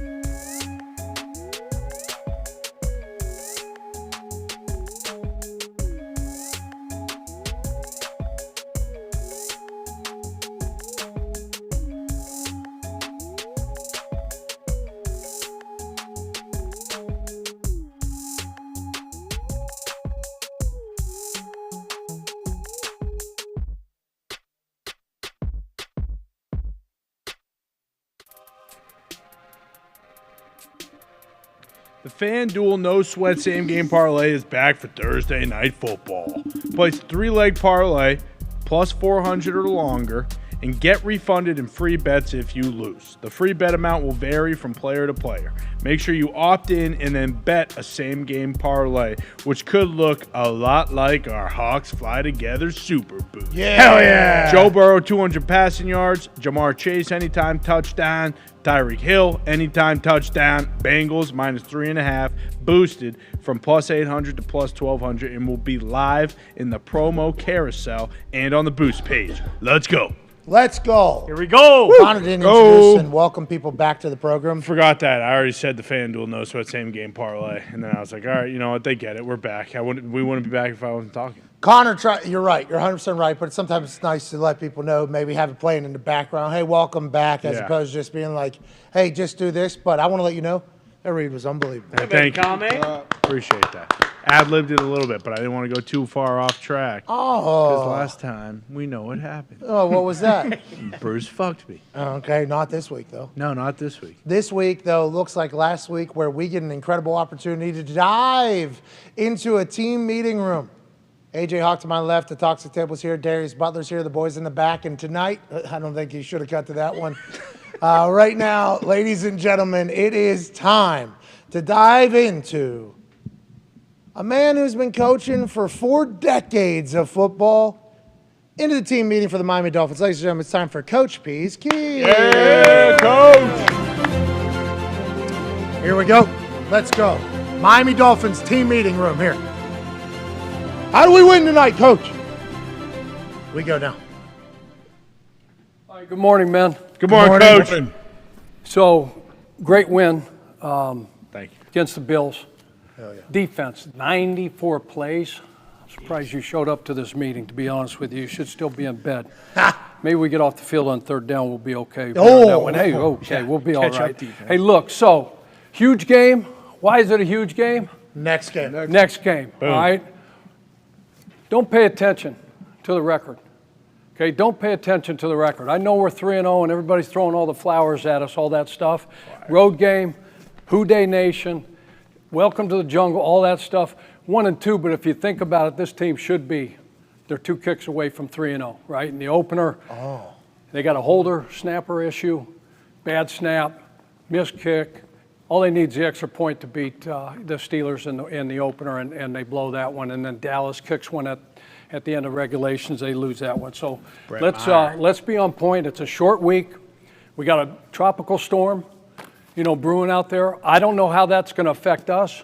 I know some people up north, T's and P's, to all those people that may get affected by this. But make sure you got your families taken care of. Make sure your kids are good. Make sure your animals are good. Yes, Coach. All right? Yes, so I don't know whether it's going to affect us. Like what they're telling me right now is that we may have to leave early. What? On Wednesday. So if that's the case, we'll jump on the plane. We'll get up there. We'll do our business. We'll go do a walkthrough over at the University of Cincinnati. Everything's going to be cool, all right? Thursday, Coach. So we got to, yes, sir. Coach, University of Cincinnati, if we do a walkthrough there, just came to our mind, there's a chance that's an open-air stadium. People just videotape our entire thing. We'll have a plan. Oh, okay. We've been down this road before, guys. Yeah. It's a great question. Thank you. We've been down this road before, and big brain that I have. Yep. That's right. Yale grad. Yeah. We've George left Bush. some things on purpose. Oh. Some scripts. Oh. We have some, dummy walkthroughs. Oh. So if that's the case, so be it. We'll handle it. Great question, though. Thank you, Coach. I should have known. Okay, let's look at the keys, offensive keys to victory, starting out. Looking at this Bengals defense, we're going to get those keys up there for you. Here we go. All right, so excellent defense. Right now, currently ranked 8th in the National Football League in total defense. Whoa. They got Paisan from Sicily, all right, Lou Anarumo, the defensive coordinator. Dog. And he likes to bring the gabagool. So you got to do it, again, it's walkthrough all week. It's a short week. So you got to pay attention. You got to study a lot of tape. 4-3 scheme, they have a penny package. All right, so you got to study the penny package. What this is they're going to leave 5 bigs in the game, 3 big D linemen, 2 outside backers. Right, 91 will be on your left, Armstead. All right, Little, you'll get number 94, Hubbard and Hendrickson, 2 frickin' game wreckers. So we got to be on point there. 1 linebacker, you'll get 55, Logan Wilson from Wyoming, another Wyoming grad, another great one out of there. And Out of Wyoming, Out of Coach? Wyoming, yes, sir. A great one? Yeah, Who great else one. is from Yeah, Wyoming? there's a lot of great ones from there. I was probably the last great white safety out of Wyoming. So box safety, mind you, box safety. I'd come down, blow your ass Gritty. up. No coverage skills. No coverage Dog. skills. Not scared. Not scared. 4.940. That'll Lunch that'll pail. make you a box safety in a hurry. So anyway, so they've got this penny package. We got to be alert to it. They used it last week versus Jets versus 12 personnel. So let's be on top of that. What must be patient. Take what they give you. Oh. Now, Tua, I know you're going to want to chuck this thing down the field. All right, Tyreek.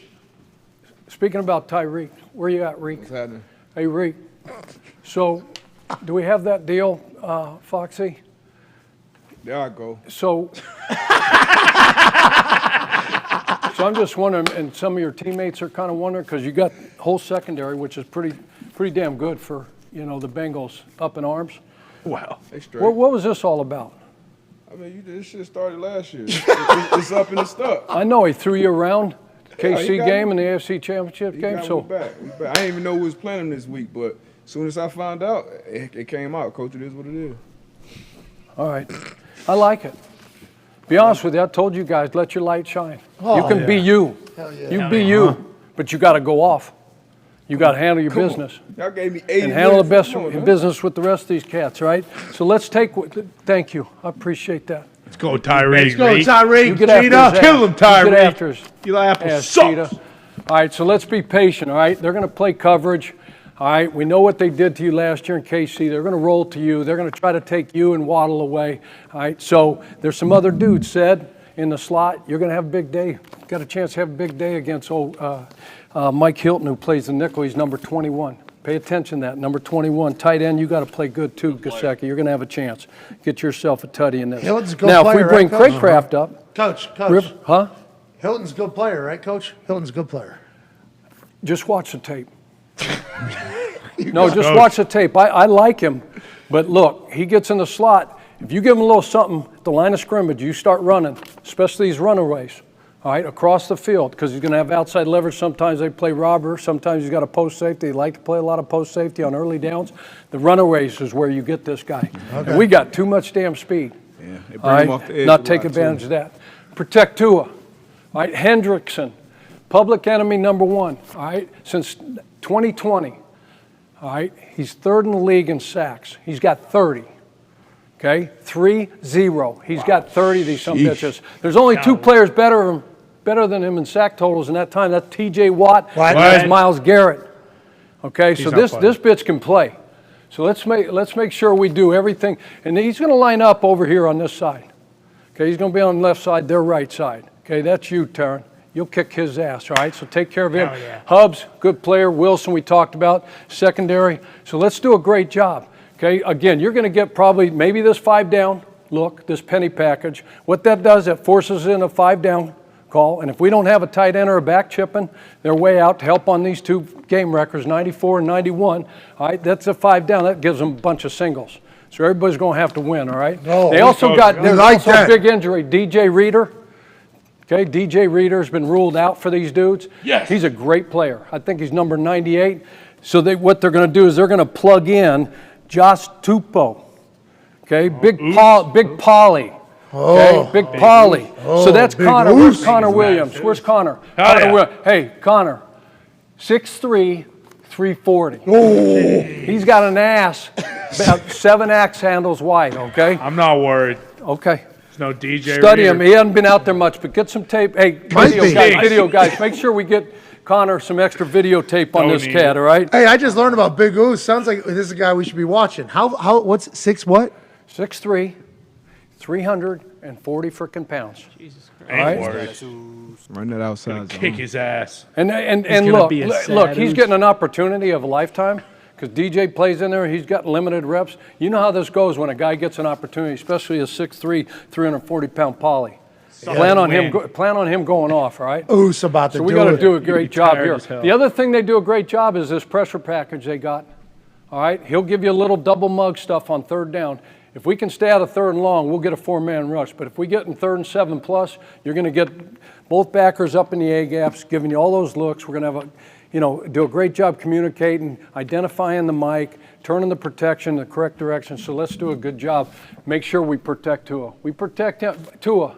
Yep. Where you at? Yep. Hey, so the back, the head, the back. Yeah, how's the back and the ankle? Oh, everything's good. It was just my back. Okay. It wasn't a lot my of head. treatment. Okay. Wasn't just my head. Just the lower, right? Yeah, That's just my back. Tough injury. Excellent. So let's make sure we do a great job there, getting a ton of treatment. All right. All walkthrough stuff, so a lot of mental. Coach. And then AJ's sleeping in the meeting. Coach, I got a question for you. No, Make them run laps. Coach, this should be less of a Bring 'em up. collaborative effort, right? We should let you go and let you present the facts before we start butting in and making dumb comments, correct? Oh, thanks, AJ. Welcome to the we meeting. do have a short week.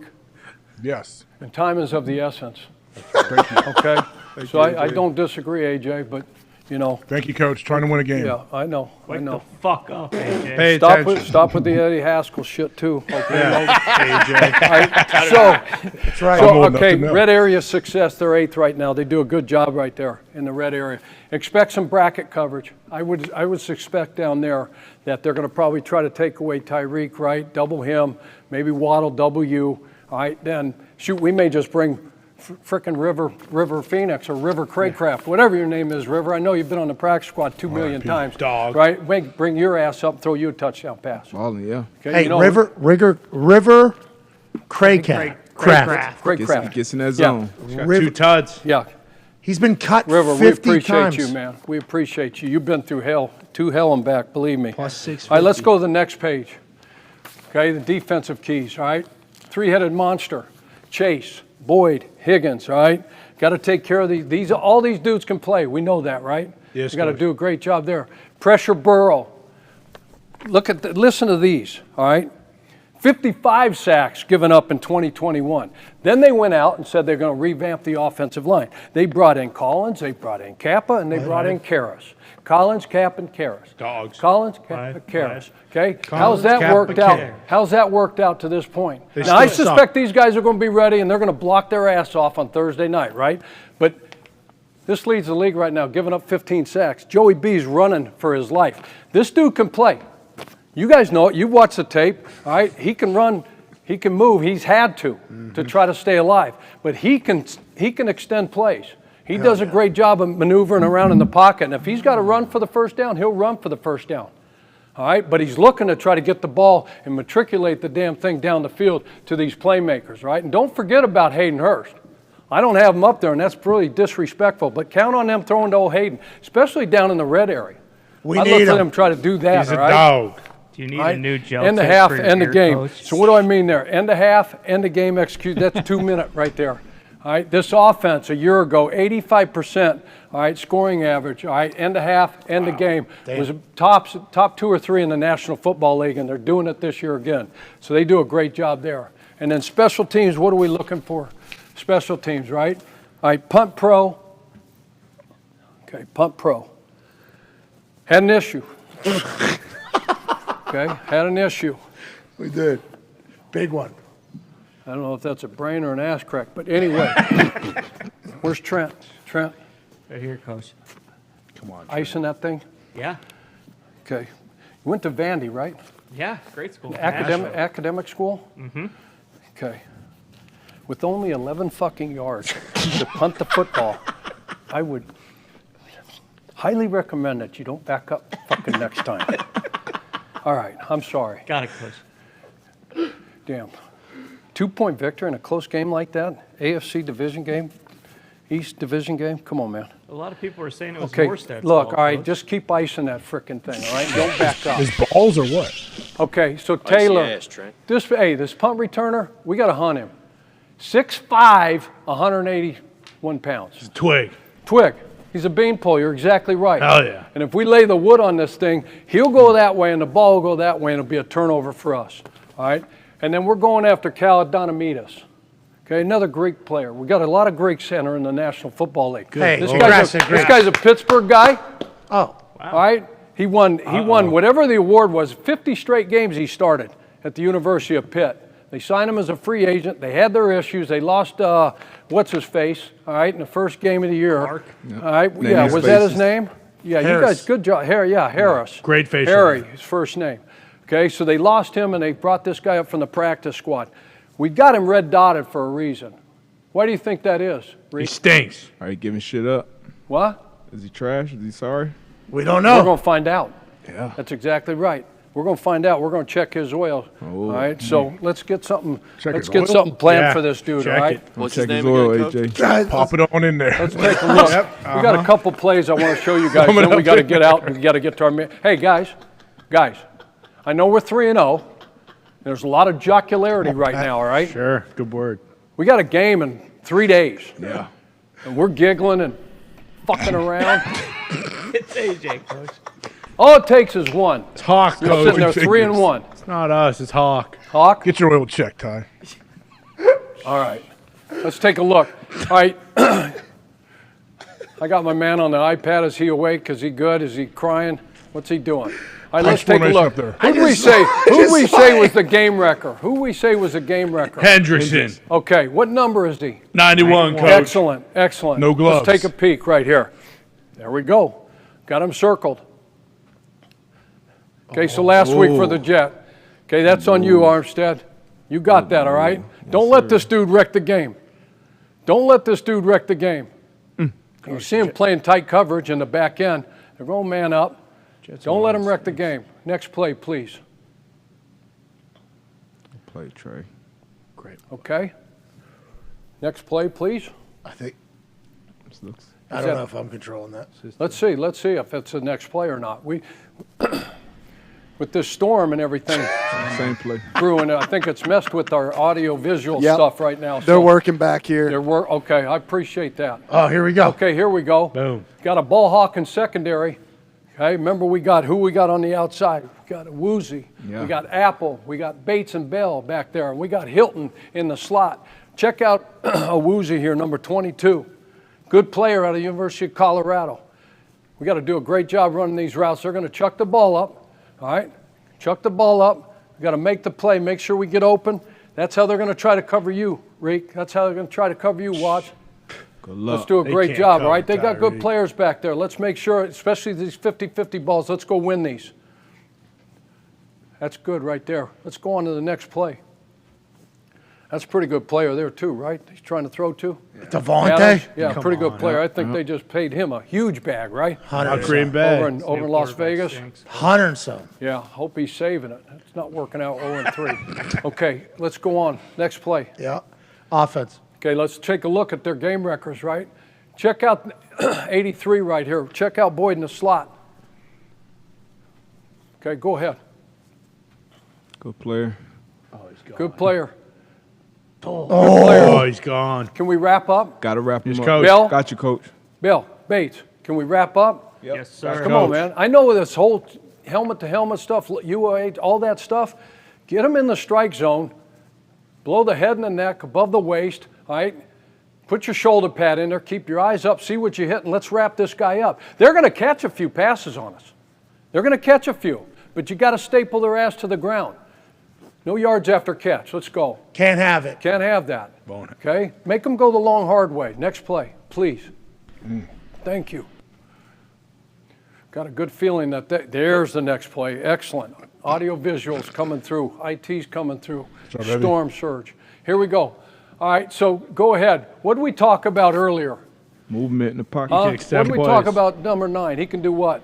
If we could run that back, please, Coach. If we could run that back to the beginning. Hell yeah. Okay. That's the fastest And it check goes. this thing, all right? Just make sure, all right? He does a great job in the pocket. He'll slide, he'll move. He can go through his progressions. He's got great arm strength. He's got a huge brain. He sees the entire field, and he likes to move around. He can scramble, but he's looking to push the ball down the field. Watch him here. Oh. To number one game record, right? Wow. Jamar Chase.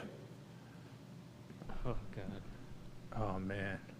It was at the end of the half, Coach. That ain't going to – and what did we talk about? End of half. End of half. Finish. We talked about finishing. Hey, look. Thank you for that. That was excellent on the tape. Way to go, Lucky. Success. 3-0, right? Yeah. Huge win over the Bills. You know, on Sunday there in the heat, all right? Huge win.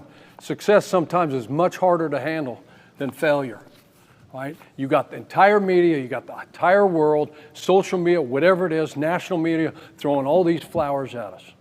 Throwing all those flowers at you, telling me, hey, what a great, you know, huge brain I have, and, you know, I'm the favorite nerd of all nerds now, and all that shit. You guys are great players. You know, go ahead and listen to all that shit. Go ahead and read all that shit. Go ahead and pat yourself on the back. Okay. Take your foot off the gas. Get a little bit complacent, and guess what happens? Get our ass kicked. Get your ass kicked. That's exactly right. Stay humble and stay hungry. Let's have a great few days of preparation and go up there and kick their ass. Hell yeah, Coach. Break your meeting. Hell yeah, Coach. Hell yeah. AJ, I know you're sleeping through most of that. Feel like I got a lot of good stuff out of it, AJ. Any questions for Coach before we head to individual meetings, pal? Coach, you understand. You see the tone these guys are coming at me with. Obviously, I'm remote, but I was dialed in. I paid attention to everything. I can't wait to go win the game. Thank you. Appreciate you, AJ. Oh, fuck off. Appreciate you. Haskell earlier. Someone was smoking dope in there, too. The Eddie Haskell. Not in the team meeting room. That's a fine. No snitch, AJ. Exactly. Thank you, D-But. What type of team we running here? This guy stinks. What are we doing? Let's get to a break. All right, everybody get to meetings. We take 5. We'll be back on the other side with hour 3, wrapping up all the news topics of today. Then Chuck will be back to be the coach of the Cincinnati Bengals team and to make his prediction. He has been... Oh, yeah, pretty good. Yeah. Scores haven't been exactly right, but Still betting on. outcomes have been. So maybe something we should think about. Will he be with us or against us this week? Find out. We'll see you in the next hour. Take 5. We'll see you then. Take 5. Take 5. Hold on.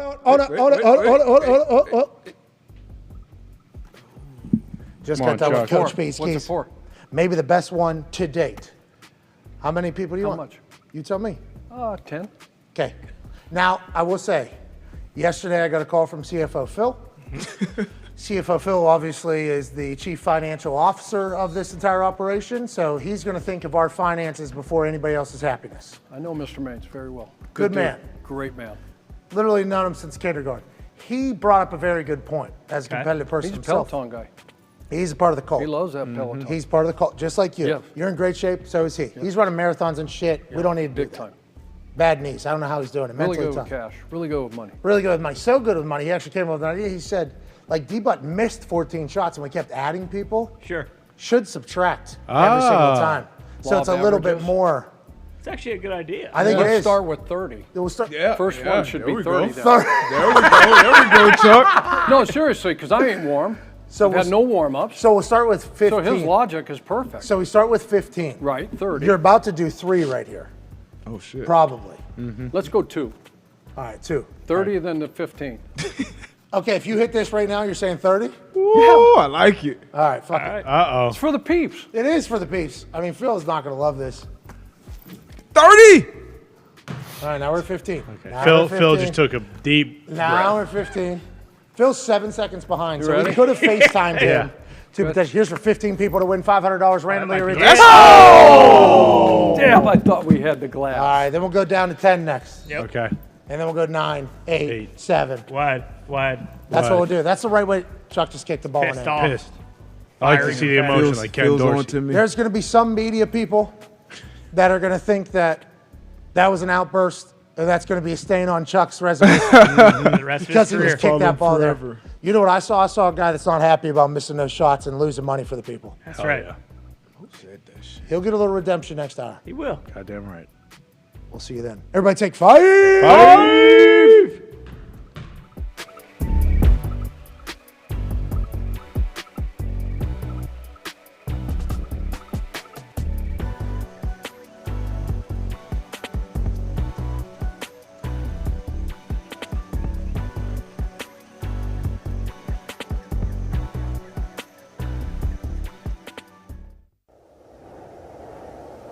We're talking hockey.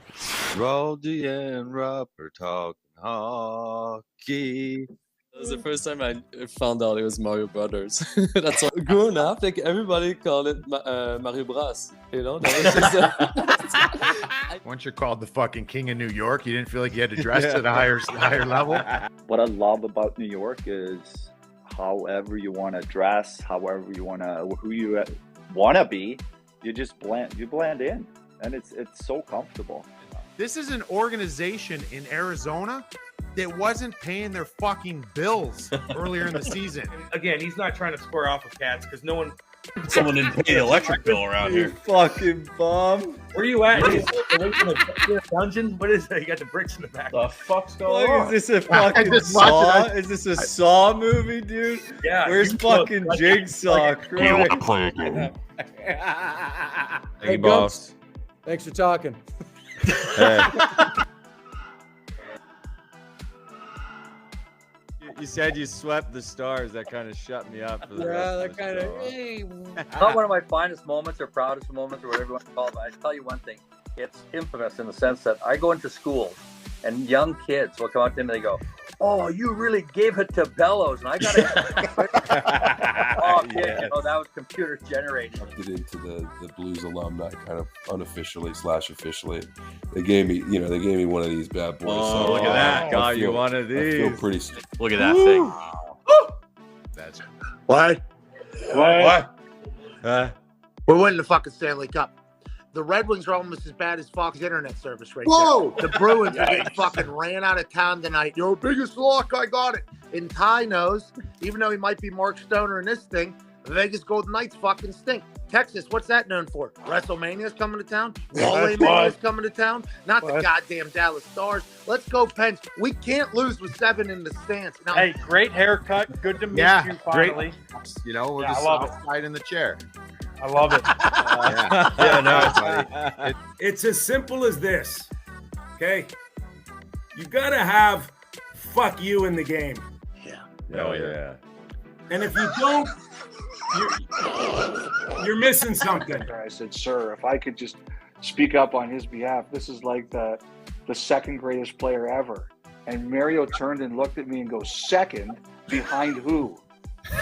All 4 of those guys aren't rolling, or it's not enough to win one round. This is supposed to be a team good enough to win a cup. We're talking about one friggin' round. Aaron Burrows told me, and he said this to Henrik Lundqvist's face at dinner. He goes, "Henke, you know how they did the renovation at the Garden for $1 billion?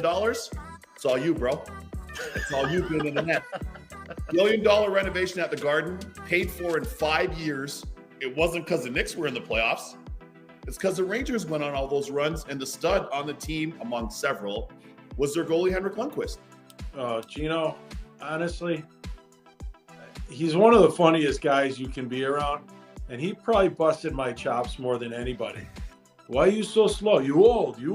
Like, he would look up, like, my old contracts and be like, "What? No, you're no good." What grabbed me on this was good hockey.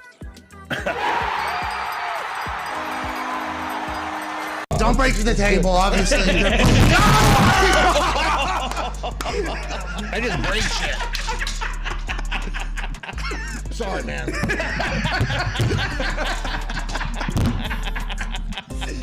Somebody came sprinting behind the barrier and tried to spear him. I fucking dare somebody. I dare the next fool. Ass kicking. What? Saudi Arabia. What? Riyadh. What? Taking a jet plane. What? All the way there. What? All the way back. What? On the way back. What? WWE champion. Like you said. Hell yeah!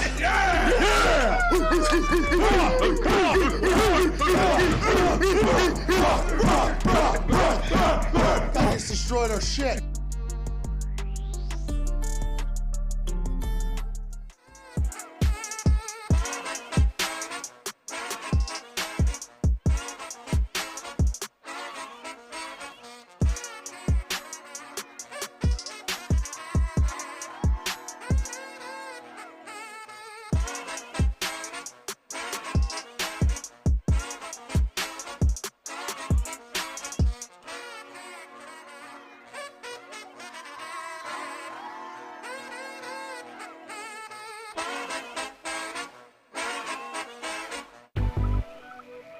Welcome back to the Pat McAfee Show. Yeah! Welcome back. Hour 3. The FanDuel No Sweat Same Game Parlay is back for Thursday Night Football. Plays a 3+ leg plus 400 or longer same-game parlay on Thursday Night Football tonight and get refunded in free bets if you lose.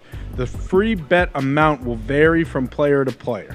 Make sure you opt in and then bet a same-game parlay, which could look a lot like our Hogs Fly Together Super Boost. Hell yeah. Joe Burrow, Hell yeah, 200-plus passing yards. Jamar What? Chase, anytime touchdown score. What? Tyreek Hill, anytime touchdown score. What? And the Bengals minus 3.5. It's been boosted from plus 800 to plus 1,200 and will be live in the promo carousel and on the boost page. Let's go. Let's go. Yeah. Good vibes. I was smoking some sage over here in the break. Now I'm rubbing my Zen necklace on the microphone so that I can maybe get some good luck this weekend gambling on the NFL. Here we go. Yeah. AJ, you ever have one of these, pal? You know what fucking pure euphoria feels like or not, pal? That's the question. I have never owned one of those things. I thought you had to kind of earn them. How did you get it? I bought it on Amazon. Earned it that way. So, Hopefully I hope it does bring you and that microphone good luck. 17, 18 bucks, dude. No Fucking big deal. hit a plus 1,200 the If next so day I fast. wore it. So I think I earned it. Hopefully, if not, I mean, it can't get any worse than last week. No. So, Bought it off Amazon. Game's on what tonight? Amazon. How about that? Some good juju. You tell me, bro. Given to receive. There you go. Teabag the mic with it. Oh, What's all your over deal? head. What's your deal? I didn't know you were going back to your head. I would have absolutely said that if I known. Yeah. Well, as it was, I mean, Jesus Christ, dude. Come on. This is called a blessing. You ever heard of it, I dude? did not mean for that to happen, but it did work out better than I thought. Yeah. Certainly did. That's tough stuff. Anyways, let's cover some stuff around the NFL. Let's talk about the NFL as a whole. The NFL games are averaging 17.2 million viewers this year, okay? The average viewership for NFL games, 17.2 million humans. That's unbelievable. Jeez. 17.2 million is up 1% from 2021, Wow. and it's the highest since 2016. So from 2016 to 2021, what did we just learn? There was about a 1% difference, although it was lower in the 1%. That is such a small, minute amount, you would think, in the grand scheme of things. But whenever you're talking about millions and millions, 1% can be a lot. The top 19 programs on television since the start of the NFL season have been NFL games. The dominance continues. The top 5 games of the 2022 season provided below with all these stats we have here. 27.5 million Cincy versus Dallas. Green Bay, Tampa Bay, 26.4 million. Tampa Bay versus Dallas, 24.5. Buffalo Rams, that first game, 21.3 million. Chicago, Green Bay, the Bears, a team that was ranked 32nd in the NFL coming into the season in the Dan Zeus Power Ranking and many others, 20.5 million viewers. NFL is still the absolute king. AJ Hawking, congrats to them. Congrats to the NFL. Go NFL. I mean, they are the absolute king. The only thing they can do now is mess it up. Like, how do you continue? I guess that's why we're playing in Europe. We're going to Germany. Like, we got to continue to grow this thing. So, are any of these numbers real? We have no idea, right? No, Because Nielsen, but they're all being judged the same way. Yes. So all the shows are being judged the same way, so we just have to take them for what they are. How can you tell if 21.3 million people are watching something if you don't have direct access into everybody's watching something thing? Whatever they're watching, Roku, people are stealing it, people are streaming it, people are watching on old cable, people are watching on bunny ears still. There's still people watching shit on bunny ears, and then all the other platforms that NFL Plus has and everything. So how do we know what's real and what isn't in any numbers on the internet? You can't. You actually cannot. You can't figure it out. It's impossible, basically.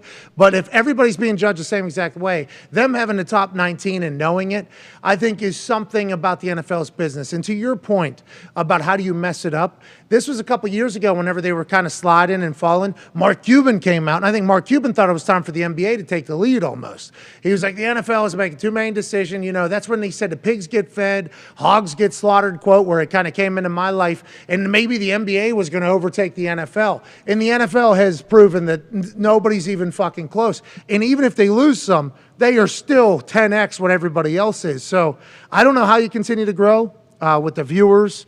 And I guess internationally is the way to grow fans as a whole, but are they counting into the streaming Yeah, because times. How do we know? But it seems like an impossible task, but somehow, some way, I think the game of football is going to be able to figure it out. Well, and you said it before the show. It's like you look at these numbers. It's like, why would we talk about anything other than the NFL? Like, everyone's watching this. And I saw last night the Yes Network reported, I think 900,000 people watched the Yankees game for Judge's, tying the the home run record, and that was their biggest game since like Derek Jeter's last game. They were ecstatic. 900,000 people watched that, and that's probably pulling in a lot of casual people that don't typically watch baseball. A fucking ho-hum game, in week 3 of the NFL is bringing in 26 million people. It gets absurd. It's a little different game that Yeah. people are playing. And the NBA obviously has a lot of social numbers that they're going to have to figure out how to account for to make business from it. So that's obviously a different game. But the NFL is as well. If the NFL wants to get it more into social, which we hope we could potentially usher in, and others will be able to usher in this new era on the internet, it's only going to continue its dominance. I almost want to say I'm proud of the NFL. That run's been crazy. It- the only thing I'm worried about is the future as far as like kids, as far as like being able to hold, because like we grew up with it, like, but being able to actually hold that attention for 3-4 hours, like with that the highlight generation, they want to watch a 5-second highlight. Show me the best 6 plays from the game, and that's it. And then that's kind of how they are. So if you can have them sit in a place and actually get to it, that's the only thing I'd be worried about down the line. But At some point in their life, they have to, right? Is what the NFL is thinking. Like right now, they can watch 6 seconds. At some point, we're just going to need them to want to sit down and watch an entire game. Well, anybody is what I think you're saying. They stream. Everything is on demand for them. Like we had to wake up on Saturday morning and watch certain cartoons. Or what? Like they can watch it. They don't even. They have every streaming, like my kids, Peacock or this or that, like whatever they want to stream, they watch it when they want to watch it, as opposed to having to be in a place at a certain time. So that will be the only thing that can be to the detriment of live sports, but at the same time, it is live sports. So Sports gambling is going to continue to go. Hopefully, it'll keep somebody in there. Yeah, and the young talent in the league so good. Like I think before with Brady, for instance, when Brady was coming up, you don't really know that much about him, and then as he came, through the league, social media started to build, and I feel like social media, having that access to players where you can actually see what their personal lives are about and kind of invest in the players more helps. And as the quarterback talent continues to grow, wide receivers, big plays. Obviously, the game is so more focused on offense and the big plays, and they protect the offensive players so that they can play longer. Like if Pat Mahomes plays till he's 40, I don't think anyone's going to be surprised, just because his entire time in the league, the rules have been kind of for him to continue to play, not just him in general, but those type of players like Lamar Jackson. If you're like a little kid in Baltimore or a little kid who's a fan of the Ravens, and your entire life is watching Lamar Jackson, you're going to be invested in the team. Well, they're going to have to pay him, but I think it's all the brands. I think brands will just continue to grow, and the NFL is going to continue to grow. And one man who is a massive driver of the NFL growing is joining us yet again for another week. Hell yeah. This has become a surprise of the season. Yeah. A great surprise, a positive surprise, a holy shit, what the hell is going on type of surprise. A man who will chit-chat with us, I believe, for the foreseeable future.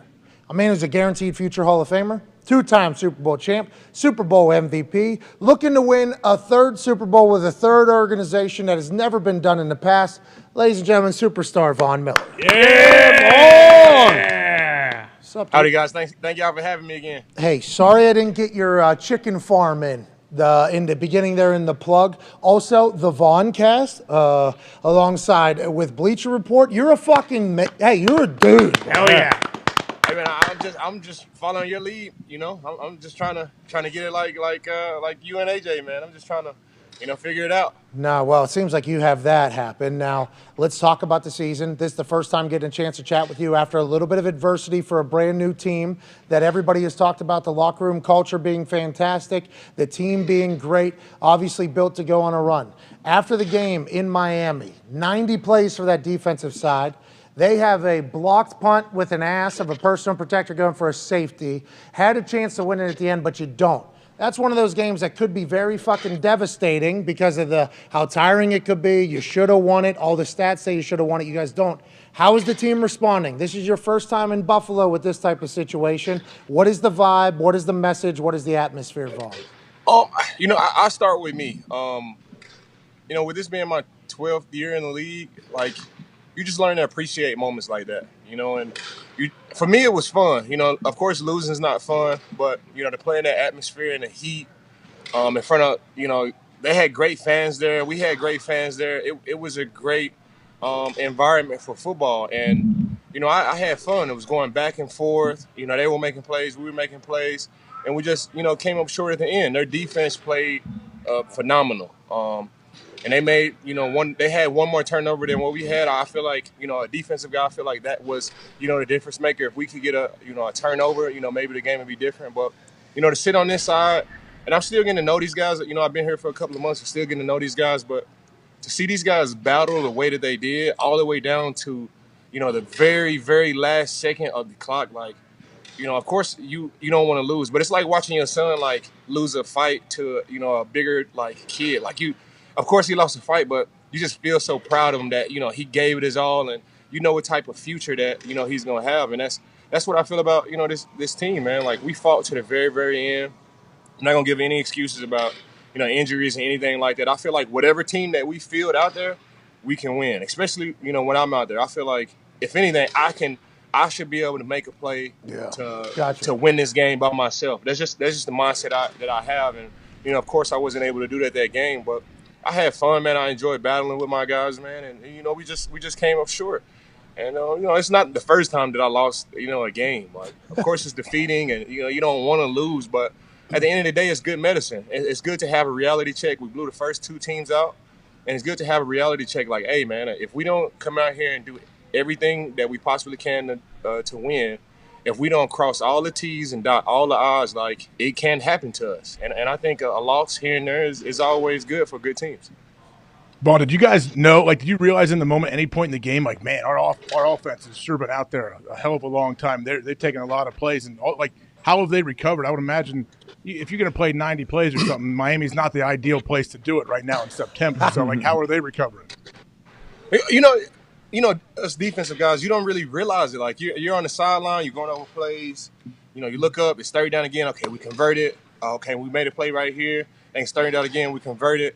You don't really realize. I think I realized that I was like, hey, man, I'm starting to get, like, a little stiff. I'm like, man, I need to warm up. And you still don't really realize it until after the game, and they give you all the stats. And, I think we played 44 snaps total on defense, and our offense played 90-something snaps. And then you see how everybody dropping and everybody getting the heat exhaustion. And, it kind of made sense after the game. But during the game, you don't really realize it. Like, you're steady trying to, look for that play to make, or I'm thinking about, okay, when we go back in the series, I want to make this adjustment. I want to rush like this. I want to make this play. You're not really thinking about, like, dang, they're out there for a long time. I think that whole third quarter, probably 70% of that third quarter, we sat on the bench and just watched the offense go. And I think it was the same thing in the fourth quarter, but you don't really realize it. During the game, my body, I was like, dang, I need to run around, and I started warming up on the sideline. I'm like, bro, it's going crazy. But after the game, it kind of made sense. Like, hey, our offense was out there for a very, very long time. They're getting heat exhaustion. I'm like, fucking send some this way, dude. They was passing us water and stuff, saying hydrate. I'm like, man, I'm full. I've been drinking water this whole quarter. I'm good. Obviously, the only thing that was lost in the grand scheme of this NFL season is that you guys won't be able to go undefeated like the 72 Dolphins were able to do it. So I appreciate hearing your perspective on it all. AJ just asked about how the offense feels. I'd like to ask about how you feel about the offensive coordinator. Okay, you've seen the video. Did you know this guy, Ken Dorsey, is one of the greatest, most pissed off competitors of all time? I have great respect for him after his freakout. Means he cares, means he's very invested, means he wants them to win. Did you know he had that in him? Because I think I saw looking at him like, oh, look at this khakis guy. Like, this is going to happen. Him losing his shit was awesome to see, I think. Is that how the locker room felt? We haven't really talked about it in the locker room, but when I saw the clip, like, it made me feel good that everybody's into it the same way that I'm into it. Yeah. And everybody wants to win. It's like he cares about it. And, sometimes coaches, they don't really get up for games. They don't really get down for games. It's just, they just methodically move through the season. And to see him, react the way that he did, it shows, like, bro, like, he's in it the same way that we're in it. Like, he wants to win games just like we want to win games. He's trying to score touchdowns. He wants a Buffalo win. And it was refreshing, especially for a defensive guy, to see him show some emotion. Like, and he walk around the facility and, he really doesn't say anything. I'm on defense, so he really don't say anything. to the defensive guys, and you see him react the way that he did, man. It made me feel like, okay, he cares the same way I care, man. And, you get a little notch of respect from me. Yeah, I think all of us really said Ken Dorsey. All right, fucking dog, baby. Good guy. Kind of got a little Dahmer to him where he walks around quietly and doesn't say anything, but then will lose his mind. You watching that right now? You watching his Yeah, I saw it. It was crazy, man. Just to go back and see some of the details on that Netflix miniseries, like, it's interesting. It's interesting, to see that it's people like that in the world. Like it's a crazy documentary. It's very, very interesting for sure. Yes, it is bananas. And I think while you're watching it, we've all heard about Dahmer. While you're watching it, though, you're like, this motherfucker was like they showed him at like class and like hanging out with people. It's like those people that were in class with him had no clue. Like this is going to be maybe the most disgusting and vile human of all time. Right here. Like, It's so many different things. It's so many different things throughout that whole documentary that stand out for me. But I can only imagine like how the other tenants in the apartment felt like smelling that. Yeah. I think it was 10 months. He stayed there. I can only imagine like the smell. I hunt and I fish. Whenever we get time and like some of these deer carcasses and fish, like they just like if they sit here for a couple of hours, like it's unbearable. To be in that room for like days and weeks and months, like I can only imagine like. No wonder they had to tear the whole thing down. The whole apartment was probably smelled terrible. just behind the walls, got human bodies in there, just sitting there. What a fucking psychopath. Yeah. All right, let's get back to the football. Darius, good question for Von Miller. Hey, Vaughn, obviously they brought you there not only for what you do on the field, but your leadership and two other great leaders on that defense and on that team, Poirier and Hyatt. Obviously you guys are missing them for some time. How confident are you with the other young guys that are back there in that secondary? You know what, like, this being my 12th year in the league, like, that's just part of it. That's just one of the ugly heads of football. Like, somebody's gonna get injured, and of course you don't want it to be any of your guys, but it's just the fact that every single player that plays is gonna have some type of injury, and it's gonna be some type of major injury on every single team, and I think that's why depth is so important. That's why you need a great GM that can build up teams from the core up. Every team has star players, and every quarterback can throw the ball and have receivers. And Well, of course, not some everyone, receivers, Vaughn. some receivers are better than others, but every team has star players. But it's the core players that really set that team apart. And Brandon Beane and this front office, they've done a great job of building this team up from the core up. And whatever guys that we filled out there, they're pros. Everybody that steps out there has been the man at some point in time. They were the man in high school, college. Like every single person on this football team is prepared and able to go out there and be on the football field at some point in time. And I think what really separates guys from like the core players from the star players is really just the mindset thing. And I think the core players have to have in their mind that I am a starter. I'm just waiting for my play. And we got a lot of guys in this locker room that have a great mindset. Of course they say next man up mentality, but you truly have to have that on pro football teams. And I'll tell you a story about our 2005 season with Peyton Manning. Like last 5 or 6 games of the season, Peyton Manning gets hurt, and we had to go with Brock Osweiler. And everybody's like, okay, there's no way we're going to be able to be successful. Brock Osweiler comes in and he goes absolutely insane. You go all the way to the last game of the season. He's struggling in that game, and we really needed to win. Put Peyton Manning back in. Peyton Manning leads us all the way throughout the playoffs. After the season, Brock Osweiler gets paid, signs a huge deal with the Texans. And each and every year, you see a guy take advantage of a spot of a starter getting hurt. You see guys take advantage of the opportunity and they make it their own, and they become superstars in this league. And I think if you have that mindset, we got guys in our locker room that have that mindset. That's what takes you over the hump for sure. Cooper Kush now. Yeah. Cooper Kush is doing that with the Cowboys right now. I mean, he is balling out, but at every position it happens, I think is what Vaughn's saying. I love that mentality in that speech you just gave. Ready to run through a goddamn wall. Oh, yeah. AJ, go ahead, pal. Vaughn, what do you think separates like pass rushers from elite pass rushers? Obviously, you're a future Hall of Famer. elite pass rusher, but everybody that comes in the league is big, strong, fast, might have a move or two. Like, what do you think separates people like you to put you at the next level? I think one is being able to know situational football, really being aware of the position of where I am in this football game, whether it's first quarter, second quarter, third and long, being aware of the play clock, being aware of, am I up by 3 points, 10 points? What is this offense trying to do? Are they pushing down the field? Are they just trying to keep the score close at the end of the game? And really just being able to predict and being aware of football games. And I played a lot of football games. I try to get in the mind of like not the quarterback, but this offensive coordinator. What are they trying to do to our team? How are they trying to attack us? Is this big play? Is this big play time? Is this move the ball down the field? I'm not always right. That's what makes this sport great. But I feel like being able to be aware of situational football is a big one. And honestly, it's really just the mindset. My mindset every time I go out there, and we talk about this each and every year at the Pass Rush Summit. You got all type of guys. You got big guys. You got small guys. You got fast guys. You got power guys. In my mind, I'm on attack each and every play. I'm thinking like it feels like I'm on offense. It feels like I'm the running back and I'm on attack each and every play. I'm not sitting back waiting on the offense to react to me. I'm on attack each and every play. I'm looking at the play clock. I'm trying to get the best jump that I could possibly get. I'm looking at formations. I played outside linebacker for a long time, and now I'm playing defensive end. So I'm looking at formations. Is this tight end coming back? Will they try to block me with this tight end, this fullback coming right here, wide receiver coming in?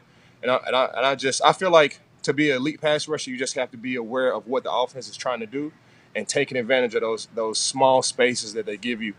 How long you been the guy that's just getting chipped all the time? Felt like that's what took place last week in Miami, huh? And I've been getting chipped for a long time, and that's part of it. It was another big chip this last weekend with Sko from the Rams and J.J. Watt. That's totally different. That play is totally different from the play with Leonard Fournette and Micah Hyde. Leonard Fournette was coming from the backfield up to the line of scrimmage. Micah Parsons. Yeah. Parsons was he was rushing, and Leonard Fournette, he came from the backfield and he chipped him. J.J. Watt was lined up on the line of scrimmage, and Sko was on the line of scrimmage. So if y'all both on the line of scrimmage, I feel like that should be a legal play. You just got to be aware of the guy being there. When a guy's coming from the backfield up, you can't really notice that guy. That's the difference between these plays. A guy motioning in from outside the numbers, coming in and cracking me from the outside, that should be illegal too. But lining up on the line of scrimmage and just chipping in, like, that's a legal play. And it was a great play by Sko. He chipped JJ. He was able to get up. They threw him a little dump pass, and he went for 20 yards. So that play in my eyes is a safe play. I feel like if I'm a defensive end, I just got to be aware of that and try to get outside of that or just be conscious of the guy. It's J.J. Watt. They're gonna try to chip you right there. Yeah, J.J. knows too. I would assume. As soon as you said what you said on the show, was that last week or 2 weeks ago? Every offensive lineman on the internet. Did you hear? Mm-hmm. Oh, sorry. Of course. You guys trying to earhole us on a little stunt, and we can't get one shot to the ribs? Oh, okay. That's all on the line of scrimmage, though. When I run an exit game, when I run a text game, we are all on the line of scrimmage. Like, that's totally legal. Just like a guy lining up outside of me on the line of scrimmage and chipping in, or a running back lining up on the line of scrimmage and chipping in. Like, that's all legal. But once the guy's coming from the backfield or motioning in from out the end, like, come on. I heard y'all talk about before I got on. You want these guys to be able to play as long as possible. Yeah, right. You want to make the game safer for these guys, especially your premier pass rushers and your premier quarterbacks, because this league is driven by quarterbacks. The next guys up are the pass rushers because they affect the quarterbacks, and then the guys after that are the cornerbacks because they affect the wide receivers and. That's how it's played. You got to be able to protect all of those guys. Honestly, you should be able to protect everybody that's out there. This game is already, a tough, brutal sport. And if we can make the game safer in any way, I'm all for it. You want kids to play this game. Hell yeah. I want my son to grow up in a safe environment where he'll want to play this game and generations after that and after that. So if we can make this game safer and make guys, continue to have people interested in football, like we gotta have a safe sport. Hell yeah, AJ. Maybe you shouldn't attack with everybody with your forehead. Yeah. Try to put people in a hospital, okay? Maybe the Guardian game wouldn't be caps where all it year. is. Yeah, okay, a guardian cap, exactly. You need one, maybe. Jeez, Louise. Connor has a question for you, Vaughn, then we'll let you go. I know you're very busy on this beautiful Wednesday or Thursday. Sorry about it. Yeah, Vaughn, looking ahead to some preparation for the Ravens. Is Isaiah McKenzie playing scout team quarterback, or are you guys just running sideline to sideline to prepare for Lamar? No, we got Tavon Austin, trying to do his best, impression of Lamar Jackson. But honestly, it's nobody like Lamar. It's nobody that we could put back there. It's only one Lamar Jackson, just like it's only one Josh Allen. That's just how it is. And all the things that he's going through, from his contract and being able to put that out the way, hats off to Lamar Jackson, bro.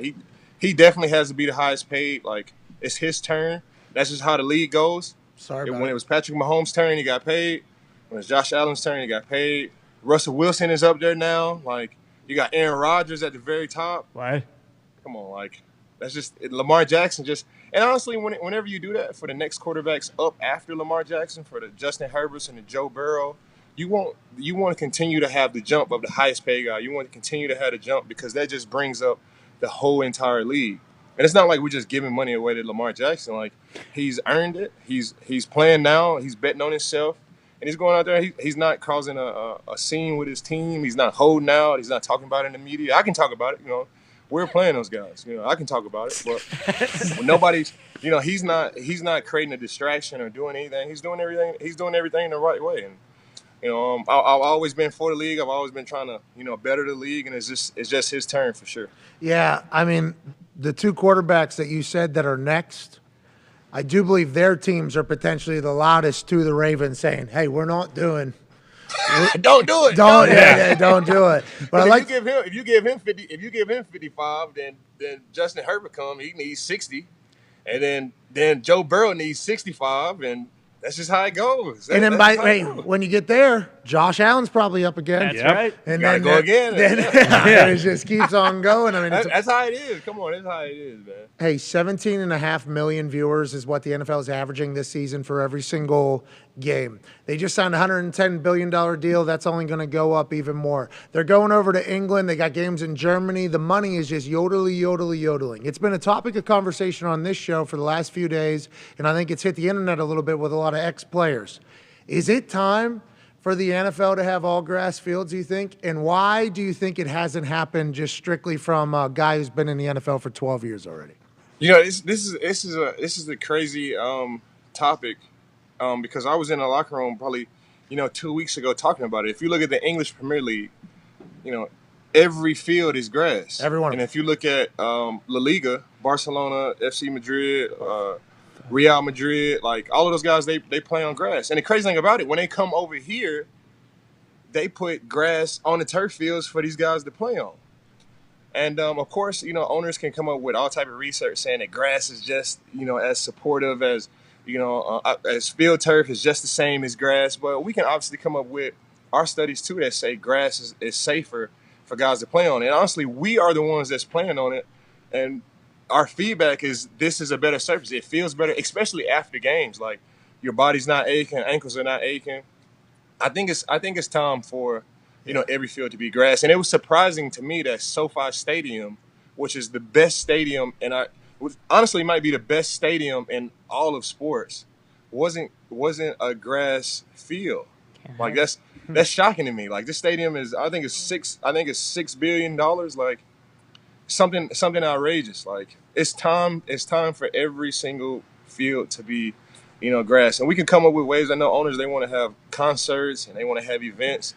We can just put a platform over the grass field and have the concert on top of that. It's an easy fix. But I think it's time. It's 2020. And I think football, we're the only ones. I think MLS plays on grass. On turf. I mean, they play on not AstroTurf, but field turf as well. I think MLS does, and the NFL. I think it's time. And I think some of these fields, we share fields with some of these MLS clubs as well. So once the NFL goes all grass, and everybody will be all grass. I think it's time. I'm up in age. I'm 12 years in, and every time I play on turf, you could just, little aches here, and they last too. It's not like you get over it like in 2 or 3 days. Like it takes about 3 or 4 days to, wear out some of that soreness. I know, AJ, you did you feel the same way whenever you played on turf? Yeah. Ankles, feet, all of that stuff, knees, obviously, like just practicing on it. Just when your cleats stick in the ground, you cut so hard and it doesn't chunk up. Like that's why I think people get injured on field turf when your cleats stick in that turf and they don't. Normally, if you get hit on that leg, the grass is going to give and you're going to fall out. Now your cleats are stuck. It's just kind of twisting. Boom. Yeah, like I think my ankles, especially and knees, yeah, it's brutal. And all the big guys all wanted to practice on grass every day. And I know I'm probably giving away money right here, but. It's 2022.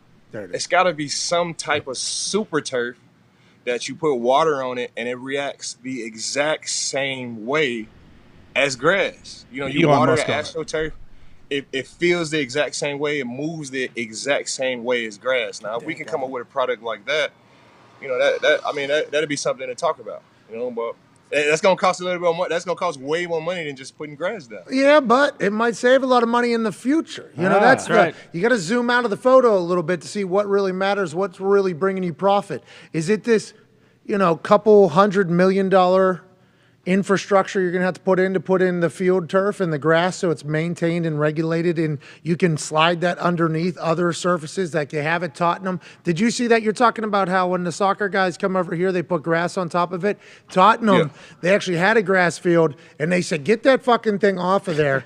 And they flipped up the turf fields for the NFL game. So they took the grass out of there and put an AstroTurf field in there for the game or whatever. It's just like completely opposite. And it seems like it's unanimous. Every single player that has ever played in the NFL says, give us grass, it's a lot better.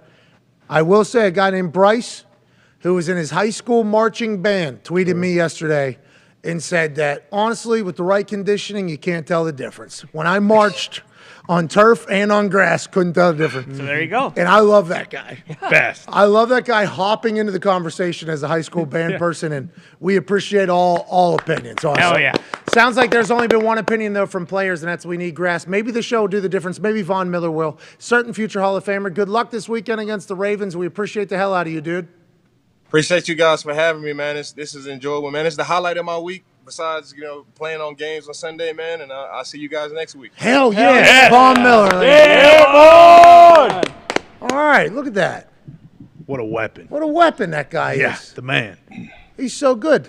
Wouldn't you show him, if you were a head coach, I would show clips of Vaughn speaking to my team, like, hey, guys, like this is how you handle the media. This is how you're a good teammate. Like, this is how you win. This is what we're going to need here, okay? Yeah. You put accountability on yourself.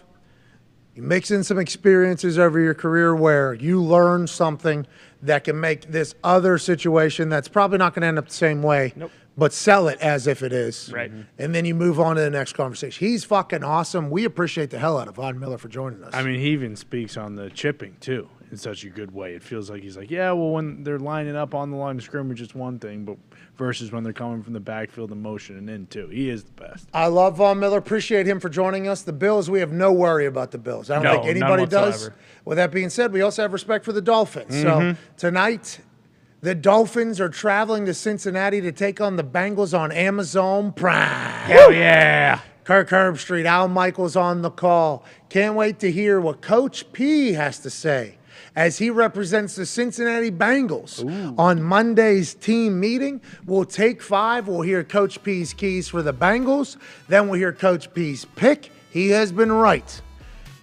All of us who are flying alongside the Hawks Fly Together Super Boost. Hell yeah. Are intrigued to hear what Coach P's about to say about the Cincinnati Bengals and how they'll win, and if he likes the Cincinnati Bengals. AJ, I have a feeling, I have not asked him, I am blind to it. I've told him not to tell me.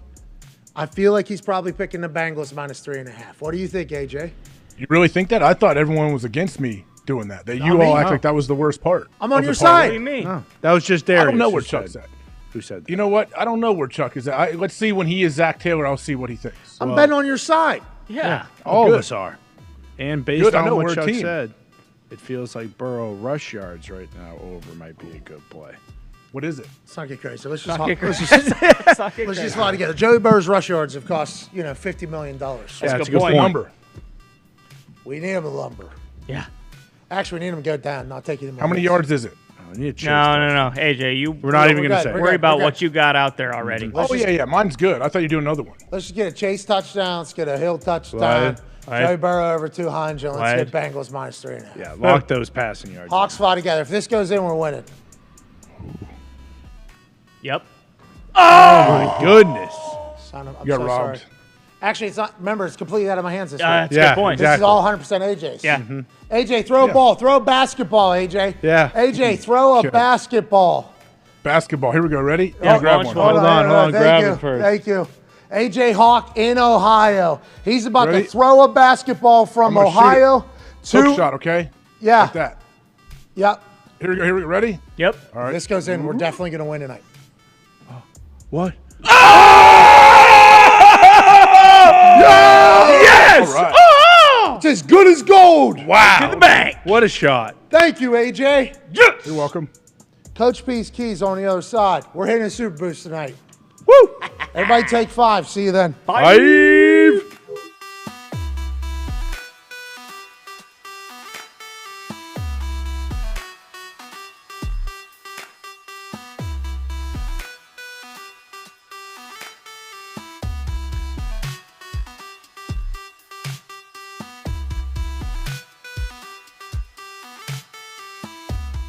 You just used the word drug, right, to refer to ayahuasca. You know, I saw a few articles people sent me about us doing the tea celebration. I just want to stop you there right away because the reference to ayahuasca or even marijuana, putting the tag drug on them is a manipulative word that creates a bias against those specific things. And it happens all over society, right? Think about the word fat and sugar when it comes to food. Fat brings an image of unhealthiness and maybe obesity, death, where sugar is sweet, right? Sweet is kindness. Kindness is loving. So we have these two words that couldn't be more opposite.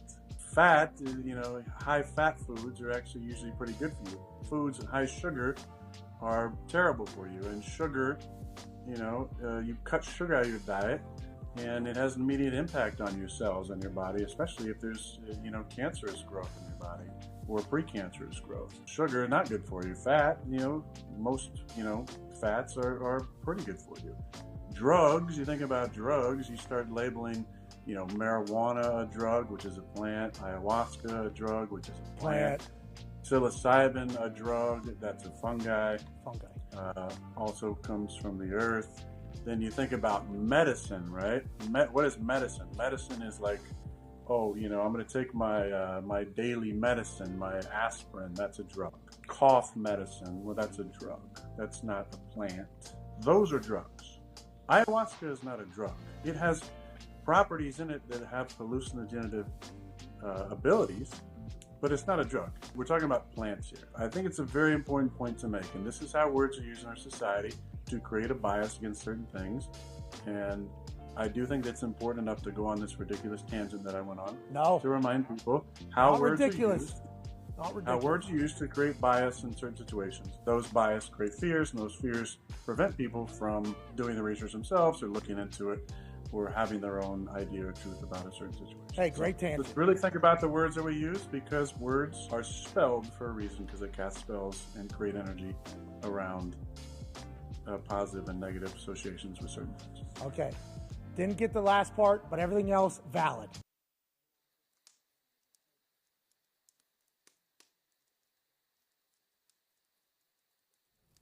Dear Coach Freeman, I hope this letter finds you well.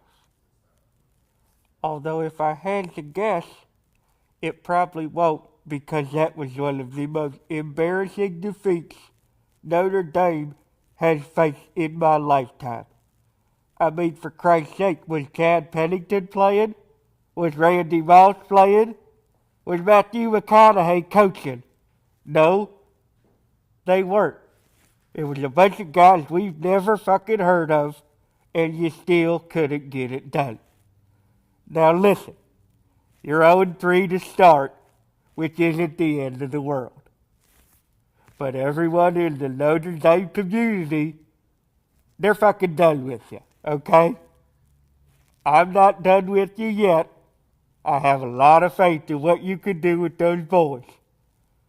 But let me tell you right now, if you lose next week to California, I might be fucking done with you. I hate to say it, but Joe Montana is not walking back through that door, and neither is Jeff Samardzija. Your quarterback's hurt, so you're going to have to find somebody else. I've noticed that you haven't reached out to old Coach Lou to come in and either do the fucking newspaper trick or to do the bumblebee speech. Let me remind you, the previous guy never asked me to do that kind of stuff either. And look what fucking happened to him. I don't think it has anything to do with winning. I'll leave you with this. If I need to come in to Notre Dame Stadium, get a megaphone, and start singing cheer for on Notre Dame, wake up, DJ, go singing her name, I'll sing the whole goddamn fight song and get the boys going. Because like I said, if you start losing more consistently, you're going to be fucking deader than a doornail. I love you, I'm available, and please write back. With love, Coach Lou Holtz.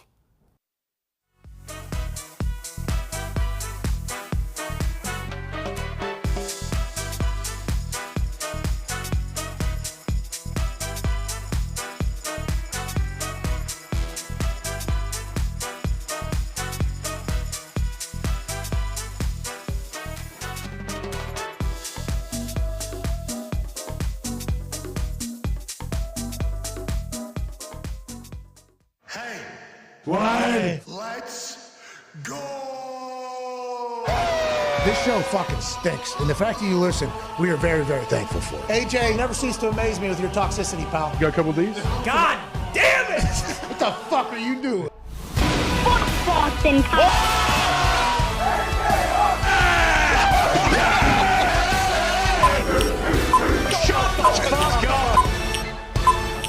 Hello, beautiful people. Welcome back to this Dolphins Bengals Thursday Night Football. Thursday, September 29th. Hour 4 starts right now. Football is what we chat about because football dominates everything on TV and life for the next few months, and we're lucky for it. To my left, your right, college football national champion, Super Bowl champion, all-time leading tackler for the Green Bay Packers, a toxic menace, AJ Hawk. Hey! AJ, how you doing, pal? Great to be on the program. Cannot wait for Coach Chuck. This is going to be awesome. Hell yeah, Coach P's Keys coming up in about a second or two. The Toxic Tables here at Boston Connor, at Ty Schmidt. Darius J. Butler had to hop on a plane to go do NFL matchups with ESPN and NFL Films. We appreciate all his services, obviously, the last 2 days. The boys in the back have been fantastic. And now it is time to head into the team meeting room for the Cincinnati Bengals on Monday with the Cincinnati Bengals. Coach P's Keys for victory with our guy, Chuck Pagano. Yeah, Chuck. How's Cincy going to win this game? What do they need to look at? Let's dive in a little deeper. Hell yeah. To team meeting with Coach P's Keys. Hi, good morning, man. Good morning, Coach. Morning. Good to see everybody. Obviously, great plane ride home. Great win. It's good to get off the schneid.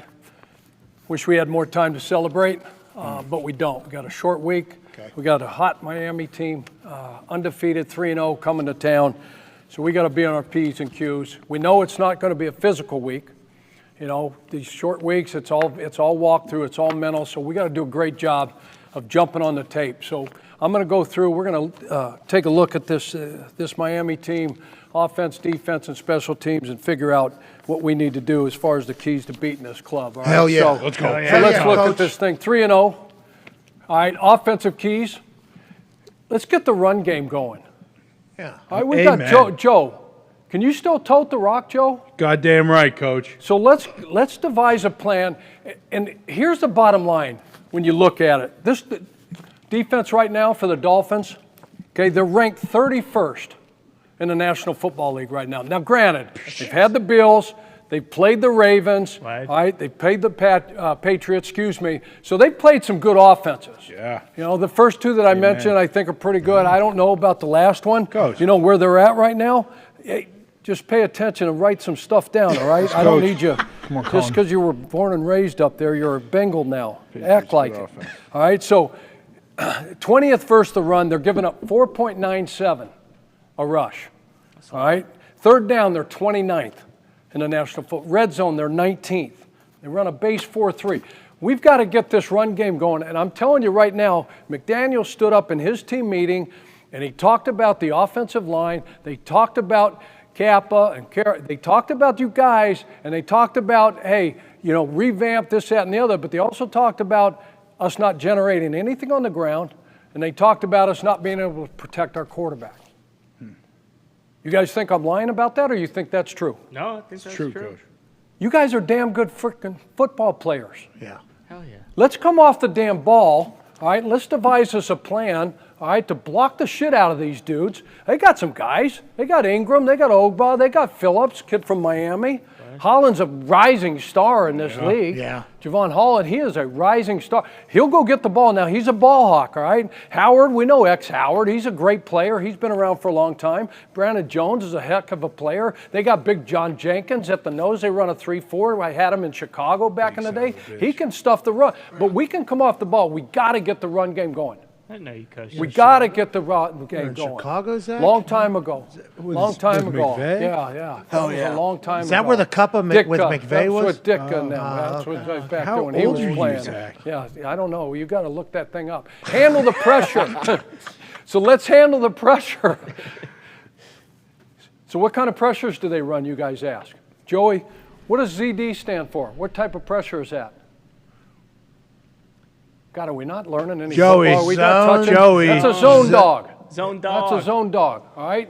That ends up being 5 rushers, 3 underneath, 3 deep coverage.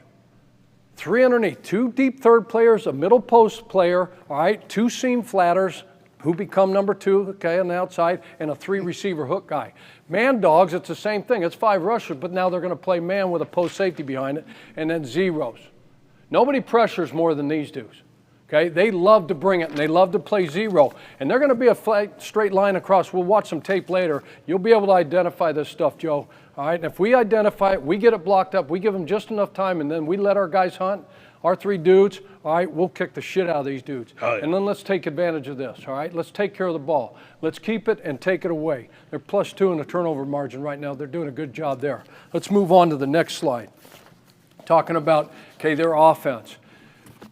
I think they're doing a really good job. McDaniel's come in there, and do we have those stats on Tua?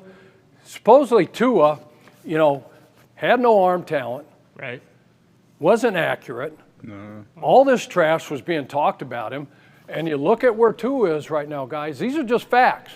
I'm not making this shit up. No. You get on the internet and you can pull up these stats, right? Completion percentage, first. What? Passing TDs, first. What? QBR, second. What? Yards per attempt, second. What? The dude's balling. Go back to the other slide. So we got to make sure we do a great job. We got to be good on early downs, all right? We got to be good on early downs and then get him into throwing situations and then hunt his ass with our dudes, all right? Tyreek, Waddle, we know those 2 guys. Game frickin' records. The cheetah, all right? Waddle, we know it, right? Apple, yes, you got Coach. This right? And I love the fact that, hey, he came out, talked some trash, right? Mm-hmm. You didn't say nothing, but your teammates. Yeah, hell yeah. Your teammates. Hey, fuck this they guy. Said, hey, yeah, that's exactly right. And we're not going to cross the line, but we're going to take it right to the line. Mm-hmm. Yeah. We're going to play within the framework of the rules. Dance on the line. You understand me? Mm-hmm. Okay, but we're going to take care of business, all right, come Thursday night. Okay, calm down. Stay with me. Just hang in there. Stay with me. We'll get to our unit meetings here in a second. AJ, stay with us. Sorry, Coach. All right, here we go. Right. So those 2 guys. So what's it going to take? This offense, McDaniel comes from the Shanahan tree. So there's a bunch of eye candy. We got to be disciplined with our communication and our eye discipline. You know when you leave you drop your luggage at the airport, you're traveling, you put it down for 1 second, you turn around, you may go to the sundry shop, you may go to the deal, get a bottle of water, a bag of chips, some peanuts or something, then you come back, you took your eyes off your luggage, where is it? Gone. It's gone. Someone stole it. That thing's going to Milwaukee. Gone. Right. Keep your eyes on your luggage, all right? So we got to do a great job of this. Pre-snap, 70% and higher motion. Most in the National Football League. Post-snap. So here comes one dude, cross the formation. Could be Waller. Here he comes, cross the formation. Then it's the cheetah. You can't even see him. He's so fucking fast. He's through with the deal. Then they snap the ball. Then you got another one coming here. You got this dipsy-do. You got the reverse. They got all that shit to try to confuse you. So know your alignment, your assignment, and your key. Next 3 days of walk, alignment, assignment, key, and focus on those keys and don't get screwed up by all the eye candy and all the distractions that they have. All right? Otherwise, you're going to get sideways. They're going to turn you around like a dial damn telephone, and you won't know where the fucking football is. That's going to happen to you. So let's do a great job there. Here's the other thing. Ingold. His Do I coach. have him up there? Yeah. Why is this guy important? The fullback coach, gritty. He's the fullback, all right? So here's the key right here. Okay, so for everybody that's listening and watching in this room, in this meeting, all right? I don't care if you're damn making the eggs, all right, dumping the damn trash. What? When they go 21 personnel and they put Ingold, they put 30 in the backfield. And what Shanahan does is this. They got concepts. They got zone schemes. They got gap schemes. They go scheme runs. They're going to look at our front. They're going to look at the matchups. And then McDaniel, what he did in San Fran, he's going to scheme up these runs to take advantage of these matchups. All right, so here's 30's going to be out here and empty. Nobody's going to be in the backfield except the quarterback and that running back. And it may be a 2x2 or 3x1. And then he's going to go like this, Tua. So he's going to come back in. Let's say this is the center. Hey, Connor, come on up here for a second. Yes, coach. Real quick, can you get out? Can you get out of there? Hold on, today. Oh, you're good. Let's say you're the center, okay? Tua's right here. So here comes 30. He drifts back in the backfield, okay? Get a belt, man. I can see your damn ass crack. Lift your butt up, Con. Okay? Lift your butt up. Okay, so here we go. So he drifts right here. The tight end's over here. This is a far set. Okay, if he drifts right over here to the tight end side, this is a near set. I near, I far. Quarterback could be under center. All right, so thank you. Todd, get back there. I appreciate that. We need to thank look. You. We need to look, Todd. Go ahead and get back, all right? So why do I tell you all that? The fullback, write this down. Write this down. Get back to your seat right No now. pen? I got it. Thank you. How many years you been in? How many years you been in the league? A couple. That's 3, 4. embarrassing. I know we got home late. I know Taught we him. had a great time on the plane Taught him, ride. Coach. But by God, SAT score, though. come in here with a frickin' pen, please. That's Yeah, the embarrassing. Okay, so where was I? So the fullback, he's going to take you to the ball. He's going to take you to the ball. So they got, remember what I said, they had zone schemes and they got gap schemes, scheme run team. So he stops an I far, and all of a sudden the tailback starts to go this way. Tua starts to hand the tailback, but the fullback comes over here, and there's a pulling guard. Guess where the ball's going? Over there. Fullback's going over here. That's where it's going. He's on this side. All right? Tua starts action here. He stays on this side. Where's the ball going? Stays front side. All right? If he starts the action this way, and he starts to come back this way, it could be a split zone. All right? That ball's going to start here, get everybody running this way, get everybody outside their gap, cut them all off, and then cut the damn thing back. So let's pay attention. Let's do a great job of studying this dude and knowing where this cat's at, okay? Everybody good? No explosive. No explosive. Did everybody watch the Ravens game? Yes, Coach. You had a chance to check that out yet? Okay, so make sure we do a good job of this, right? 21 points in the fourth quarter? 21 points in the fourth quarter. They're explosive as hell. Keep everything in front of you. Deep is the deepest, wide is the widest. All right, and then another, it was 28 total. All right, they beat them in overtime, I think, and scored 28 points. And then finish. Obviously, they're doing a great job. They're outscoring their opponent 35-5 in the fourth quarter. We got to finish. We got to start fast and we got to finish. Special teams, real quick. All right, you see their specialists, right? Sanders, all right, the kicker. Morstead, really good punter. Mozart, returning kicks, all right? All right, so we got to do a great job there. Let's make them go the distance. All right, in the National Football League over the last 20 years, all right, if they've got to go 90 yards, Okay, they only score field goals like 11% of the time, and touchdowns a little bit under that, about 9% of the time. Okay, that's not very good. So field position is huge. And then Duvernay, you watch the special teams tape. He took one to the house, 103 yards against them. All right, when they played the Ravens. So we got to get us a house call. We got to score. All right, on special teams. Okay, let's go to the tape. Hell yeah. Let's go to the tape. All right. All right, we got some great looks here. Okay, what do we say about this Dolphin defense? They like to do what? Blitz. Pressure. They like to blitz. They like to pressure. Zone dogs, man dogs, zero blitz. Right now, okay, go ahead and do me a favor on this one. Let's highlight just a little line here. Can we see this picket fence that we have right here?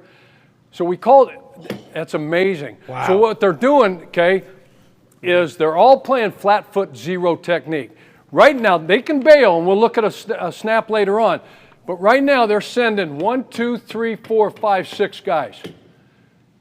Can you accentuate that? So these 6 rushers, how many blockers do they have right now? 5, Coach. So they got 5 blockers. So we outnumber them by 1. Would that be correct? Oh, yeah. Okay, so the whole idea is when you play this flat foot technique, you get inside leverage, you put your inside foot back, and you're just sitting there. Because the ball, all right, if they don't bring anybody else back into the unit, into the core to protect, we're going to get one guy free. We don't know who it is.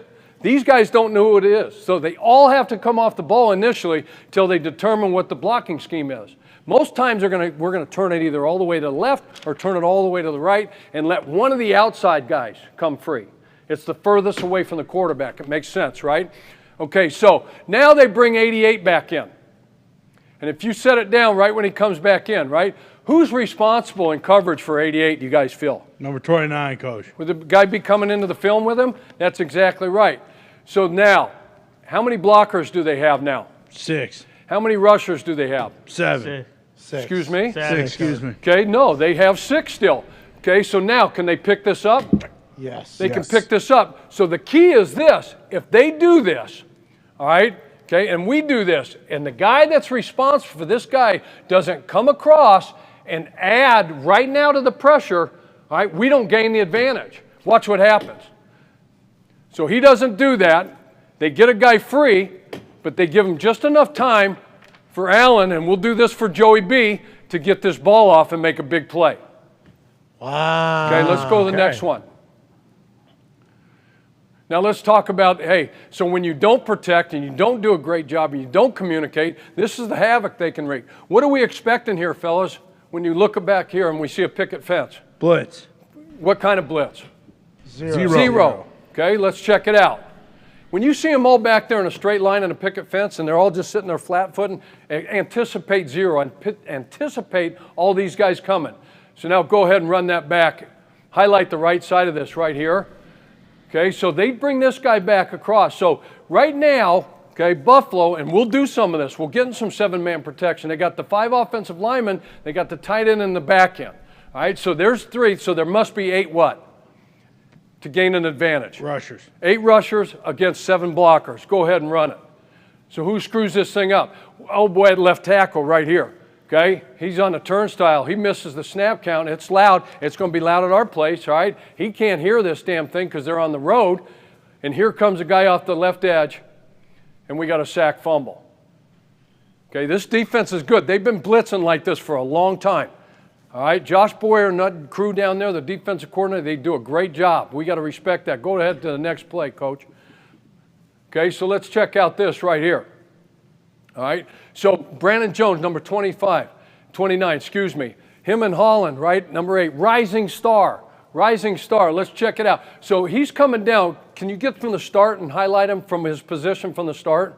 Oh, from the beginning. Yeah, from the beginning, before he moves? No, I think okay, so initially on the tape, he's sitting right here and we got the middle closed. So it just looks like 8-man spacing. All right, they got a heavy box here. They got single high, and it looks like they're playing man on the outside. Looks like he's got him man-to-man, right? And between these 2 linebackers, whichever way this guy comes out, they're going to pick up the remaining back.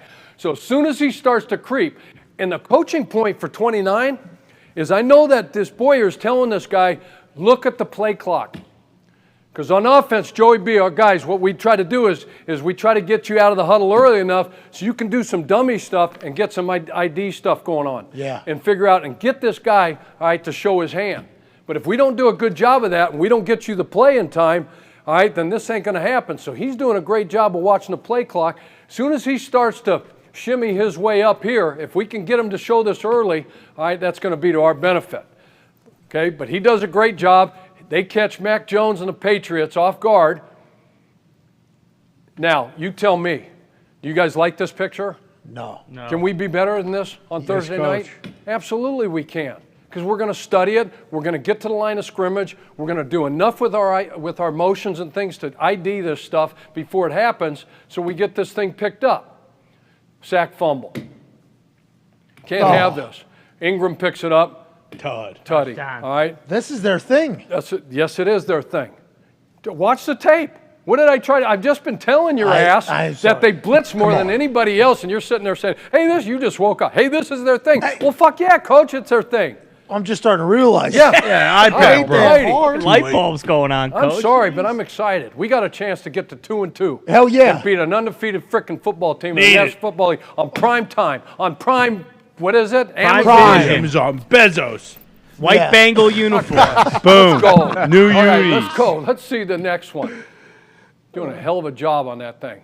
Do they have playmakers on offense? Yes, Coach. Do they have a cheetah? Yes, Coach. They have a cheetah. What number is he? 10, He's Coach. number 10. Do they have a penguin? Yes, Coach. What's his name? Jalen Waddle. Waddle. What's his jersey number? 17. Let's check it out. I don't know if that's all right, so stop it right there, please. All right, so it looks like we got simple quarters coverage here in the back end, a little umbrella shell defense.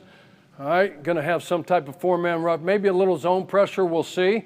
But anyway, left corner here, I'm not going to mention any names, right? Left corner here, this is 10. He can run, okay? He can run. So you can pedal for like maybe a half, 2 steps, right? But if he comes off screaming, open your damn hips and start running your ass off and keep his ass in front of you. And then if you got the post, be in the post. I don't care, hey, Bill, Bates, I don't care, whichever one we're bringing down, if that guy's going, whoever's got the middle third, get your ass deep. Watch what happens here. Exactly. Okay, so watch what happened. So they bring these 2 guys, boom. Get it picked up. That guy's got seam flat. He's got 3 receiver hook. He's seam flat. I just described this coverage to you guys. What type of pressure does that end up being by the Baltimore Ravens right there? ZD. That's a ZD. That'd be a zone dog. 3 under, 3 deep. ZD touchdown. Watch what happens. Run that back real quick, please. Watch what happens to left corner right here. And the post safety, rookie right here, post safety. He gets caught short. That guy, we call that getting stepped on your toes, all right? If the fastest man on the planet, and certainly in the National Football League, if you're still in your back pedal and you can smell his damn breath, your ass is toast. Get the fuck out of your back pedal. 3 yards. With this dude, it's 5 yards. Touchdown. Easy. He's a player. How many highlights do we need to show you guys?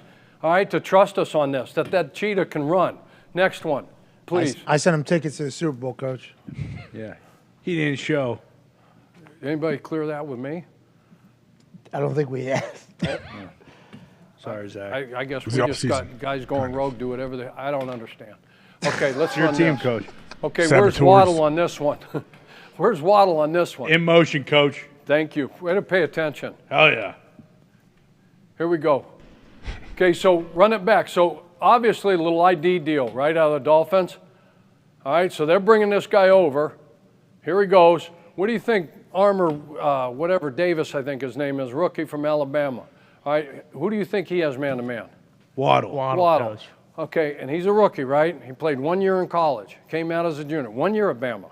That's all the experience he had. Bold choice. Okay, we have a couple young guys playing for us in the back end. All right?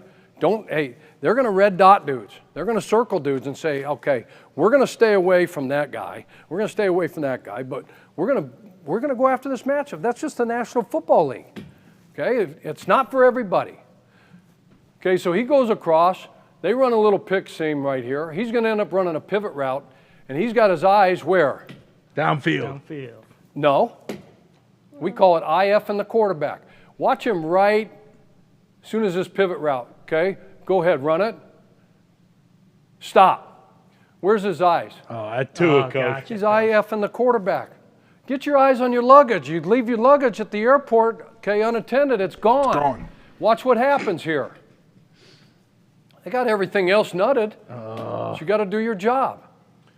Next play. Great ball. That luggage is going Milwaukee. That's right. Can't have that. Big Dahmer. plays. We got to Favorite take care of clothes in that 10. luggage. We got to eliminate. Okay, so now, this is leading into our final segment, okay? Hell yeah.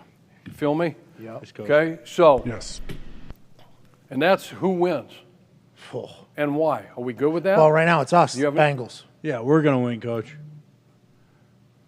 Yeah. And why is that? Because of what you're about to break down No, here. it's because, hey, Preparation. look, Abe Lincoln said, you give me 6 hours to chop down a tree, Yes. Fucking sharpen that axe for I'm going to 5 spend 4 hours sharpening my axe. Oh, yeah. Okay, 2 you got hours? that? 4 hours. So let's just sharpen our axe, all right, and do what we need to do and prepare for this sumbitch. Then we'll have some damn fun in Who Day Nation. Hell yeah. Okay. What? So now, Yeah. 4 hours. Sharpen that thing. okay. Ouch. Yes. God damn it. Okay, sorry. Okay, now, here's why we're going to win. Okay. Here's why. Hell yeah. What coverage we got, fellas? 0. We got 0. What's the giveaway? The fence up Picket. there You at got the the goal picket line. fence in the back end, and Flat-footed. everybody else right here, right? So this is brilliant. So these two guys have, which two guys do you think? Number 2 and number 3. They got number 2 and number 3, and you count outside in. There's number 1. This guy just sitting here going like, I'm off the hook. See, there's no way. They got these two in a tight alignment. Okay, so if I'm these two guys right here, and I know we're sending all this pressure, we're sending one more than they can protect, we better communicate something. Right? Yes, Coach. On the other side, they're not going to. So what we're going to do, because it's a damn copycat league, and this mic, this ear thing, all right, I need to talk to the damn IT people and the internet people because I love you guys. Yeah. I love you guys, and I kill for you. I take Yeah, the bullet first for you. hour, yeah, But first- we Absolutely gotta work screwing on you, this, and Coach. We got to get this shit fixed. That first team meeting Okay. was awesome. Okay. Was Sorry, you and that Coach. ear They thing. don't spend Anyway. any money around here. So we're going to communicate this to our dudes, and when we see this look, all right, it's a copycat league, right? Yep. So we're putting this in. I don't care if we're 3rd and 7, 3rd and 8, or we're down here in the red area, we put this in. Watch what happens here. Watch the protection, first of all. Run it back, please. If you can stop it right there. Okay, so they're bringing one more, right? But they don't know. That's why Boyer and those guys are telling those guys, everybody's got to come like you're not going to get blocked. And most of the big guys inside, what they do is they feel like, because of the protection, they're going to slide right or they're going to slide left, that they're going to get blocked. And sometimes it just doesn't work out that way. Not everybody's on the same page. We're going to be. So what happens here is they slide this thing, and if you watch it from the beginning, all right, if you watch this from the beginning, he starts to attack, okay, the outside hip, the outside number of this guy right there. That's 2 steps this way, right? Instead of firing in that gap straight ahead, no fair dodging, it just buys him just enough time. He drifts away. They run the pick route. Go back one time. They run the pick route. Miami don't communicate. Now, I'm going to assume that they're going to try to get this fixed, but we're going to find out. Hell yeah. We have to find out. Okay? I'm going to assume these two guys are going to communicate. And In and out call or Boyer something, right, and those Coach? guys are going to tell them, hey, look, we need to pass this off.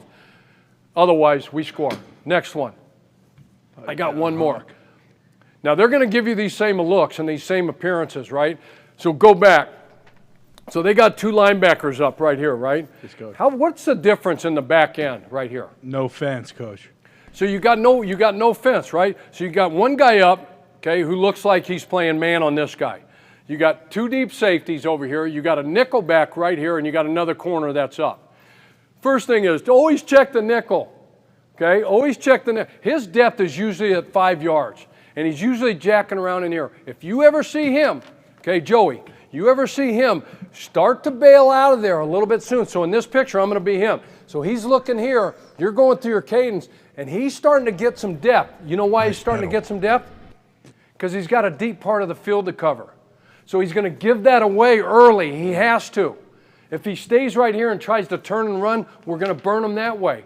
This guy's not far enough over to be a deep half guy. He's going over here, so I'm assuming he's going to come this way. What's this guy doing? Okay, I'm this left corner right here, and he's staring right in at the ball. What do you think he's going to end up doing? Might blitz from the boundary, He's going Coach. to blitz. Hell yeah. He's going to blitz. He should be having – if that's Diggs right there, right? Yeah. If that's you, Tyreek, he better have his eyes on your ass. Or you're going to do what? Fucking burn his ass. So you can alert Joey and say, hey, cat. Cat. What does cat mean? Corner blitz. This Okay, cat's so watch coming. what Cat happens. attack. So watch what happens. And this is the big thing. Stop. Perfect. That fucking money, man. Yeah. I'm back with the IT people. Screw the headset. Hell yeah. Donuts forever. Hey, Jimmy Okay, Lines. so look, Enough. this is one way they hide from the blitz look, the pressure look, out of one of their zone pressures, and they end up playing Tampa 2. So you get this guy who was back here ends up being a hard corner. He's got the left flat. This guy stays as the right flat, just where he was. The nickel, we said, started getting depth, so he's the deep half player over here to the right side of the field. This safety that was here ends up being deep half here. This guy bails out. He's a curl window player. That guy's your middle deep middle third player, and there's your other curl window player who was showing like he's blitzing off this edge. The other thing, run it back one time. And these are little tells that you guys need to look for. In the film.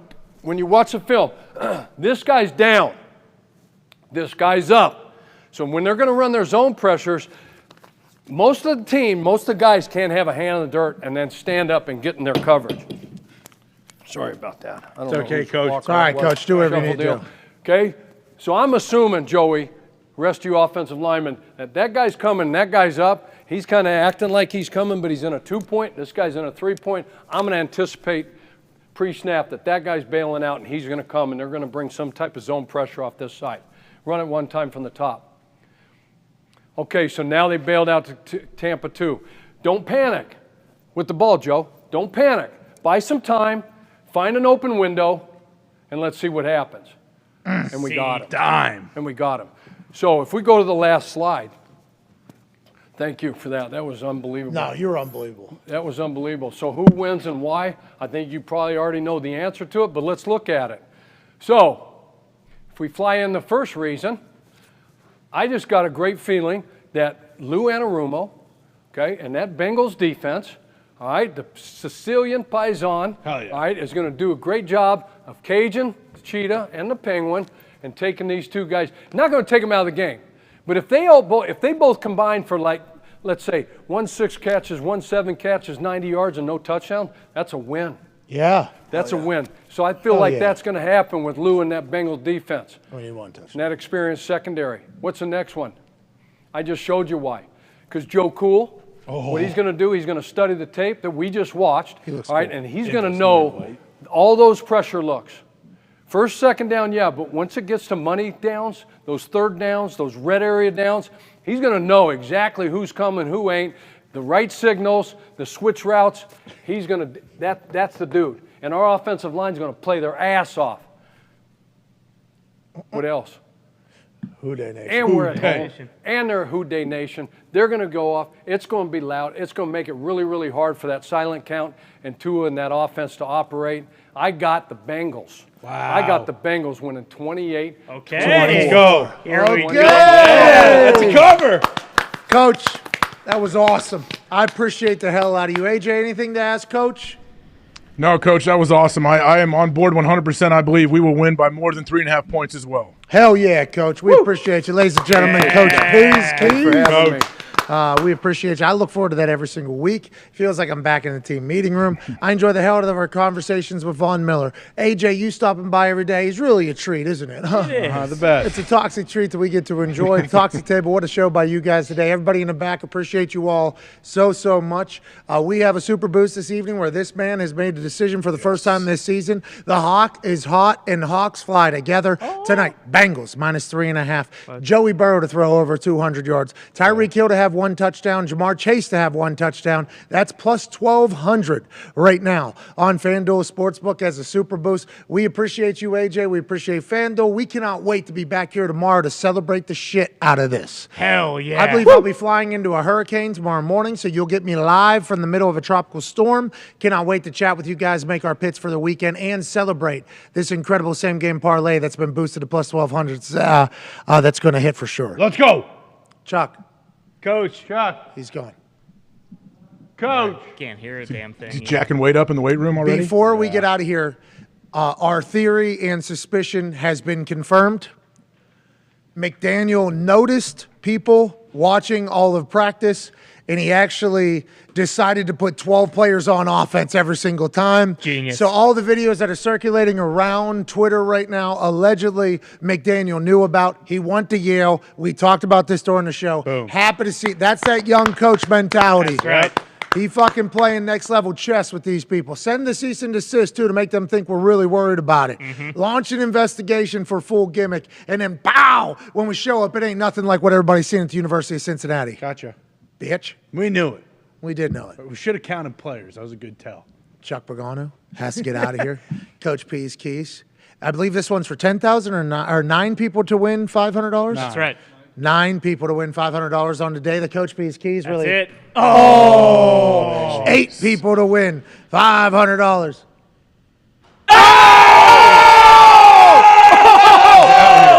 What up, Fuck it! 8 people that retweet this stream. Oh my God, you said a full suck it, fuck you situation. You should celebrate. What a throw. We should celebrate. That's a good omen going into tonight. Our super boost on FanDuel is definitely going to hit because of that. 8 people who retweet this video, reply with saying something nice to somebody, and also put your cash tag from Cash App will win $500 because Chuck Pagano's beautiful throwing on. Hell yeah. Let's have a Thursday. Hope you all win. Remember to retweet that video. Get entered into this thing. There's a merch giveaway coming in like 2 hours. Let's fucking go, huh? Here we go. Let's have a Thursday. Let's enjoy this. Cheers to everybody. We'll see you in about 20 hours in 21 minutes. Goodbye.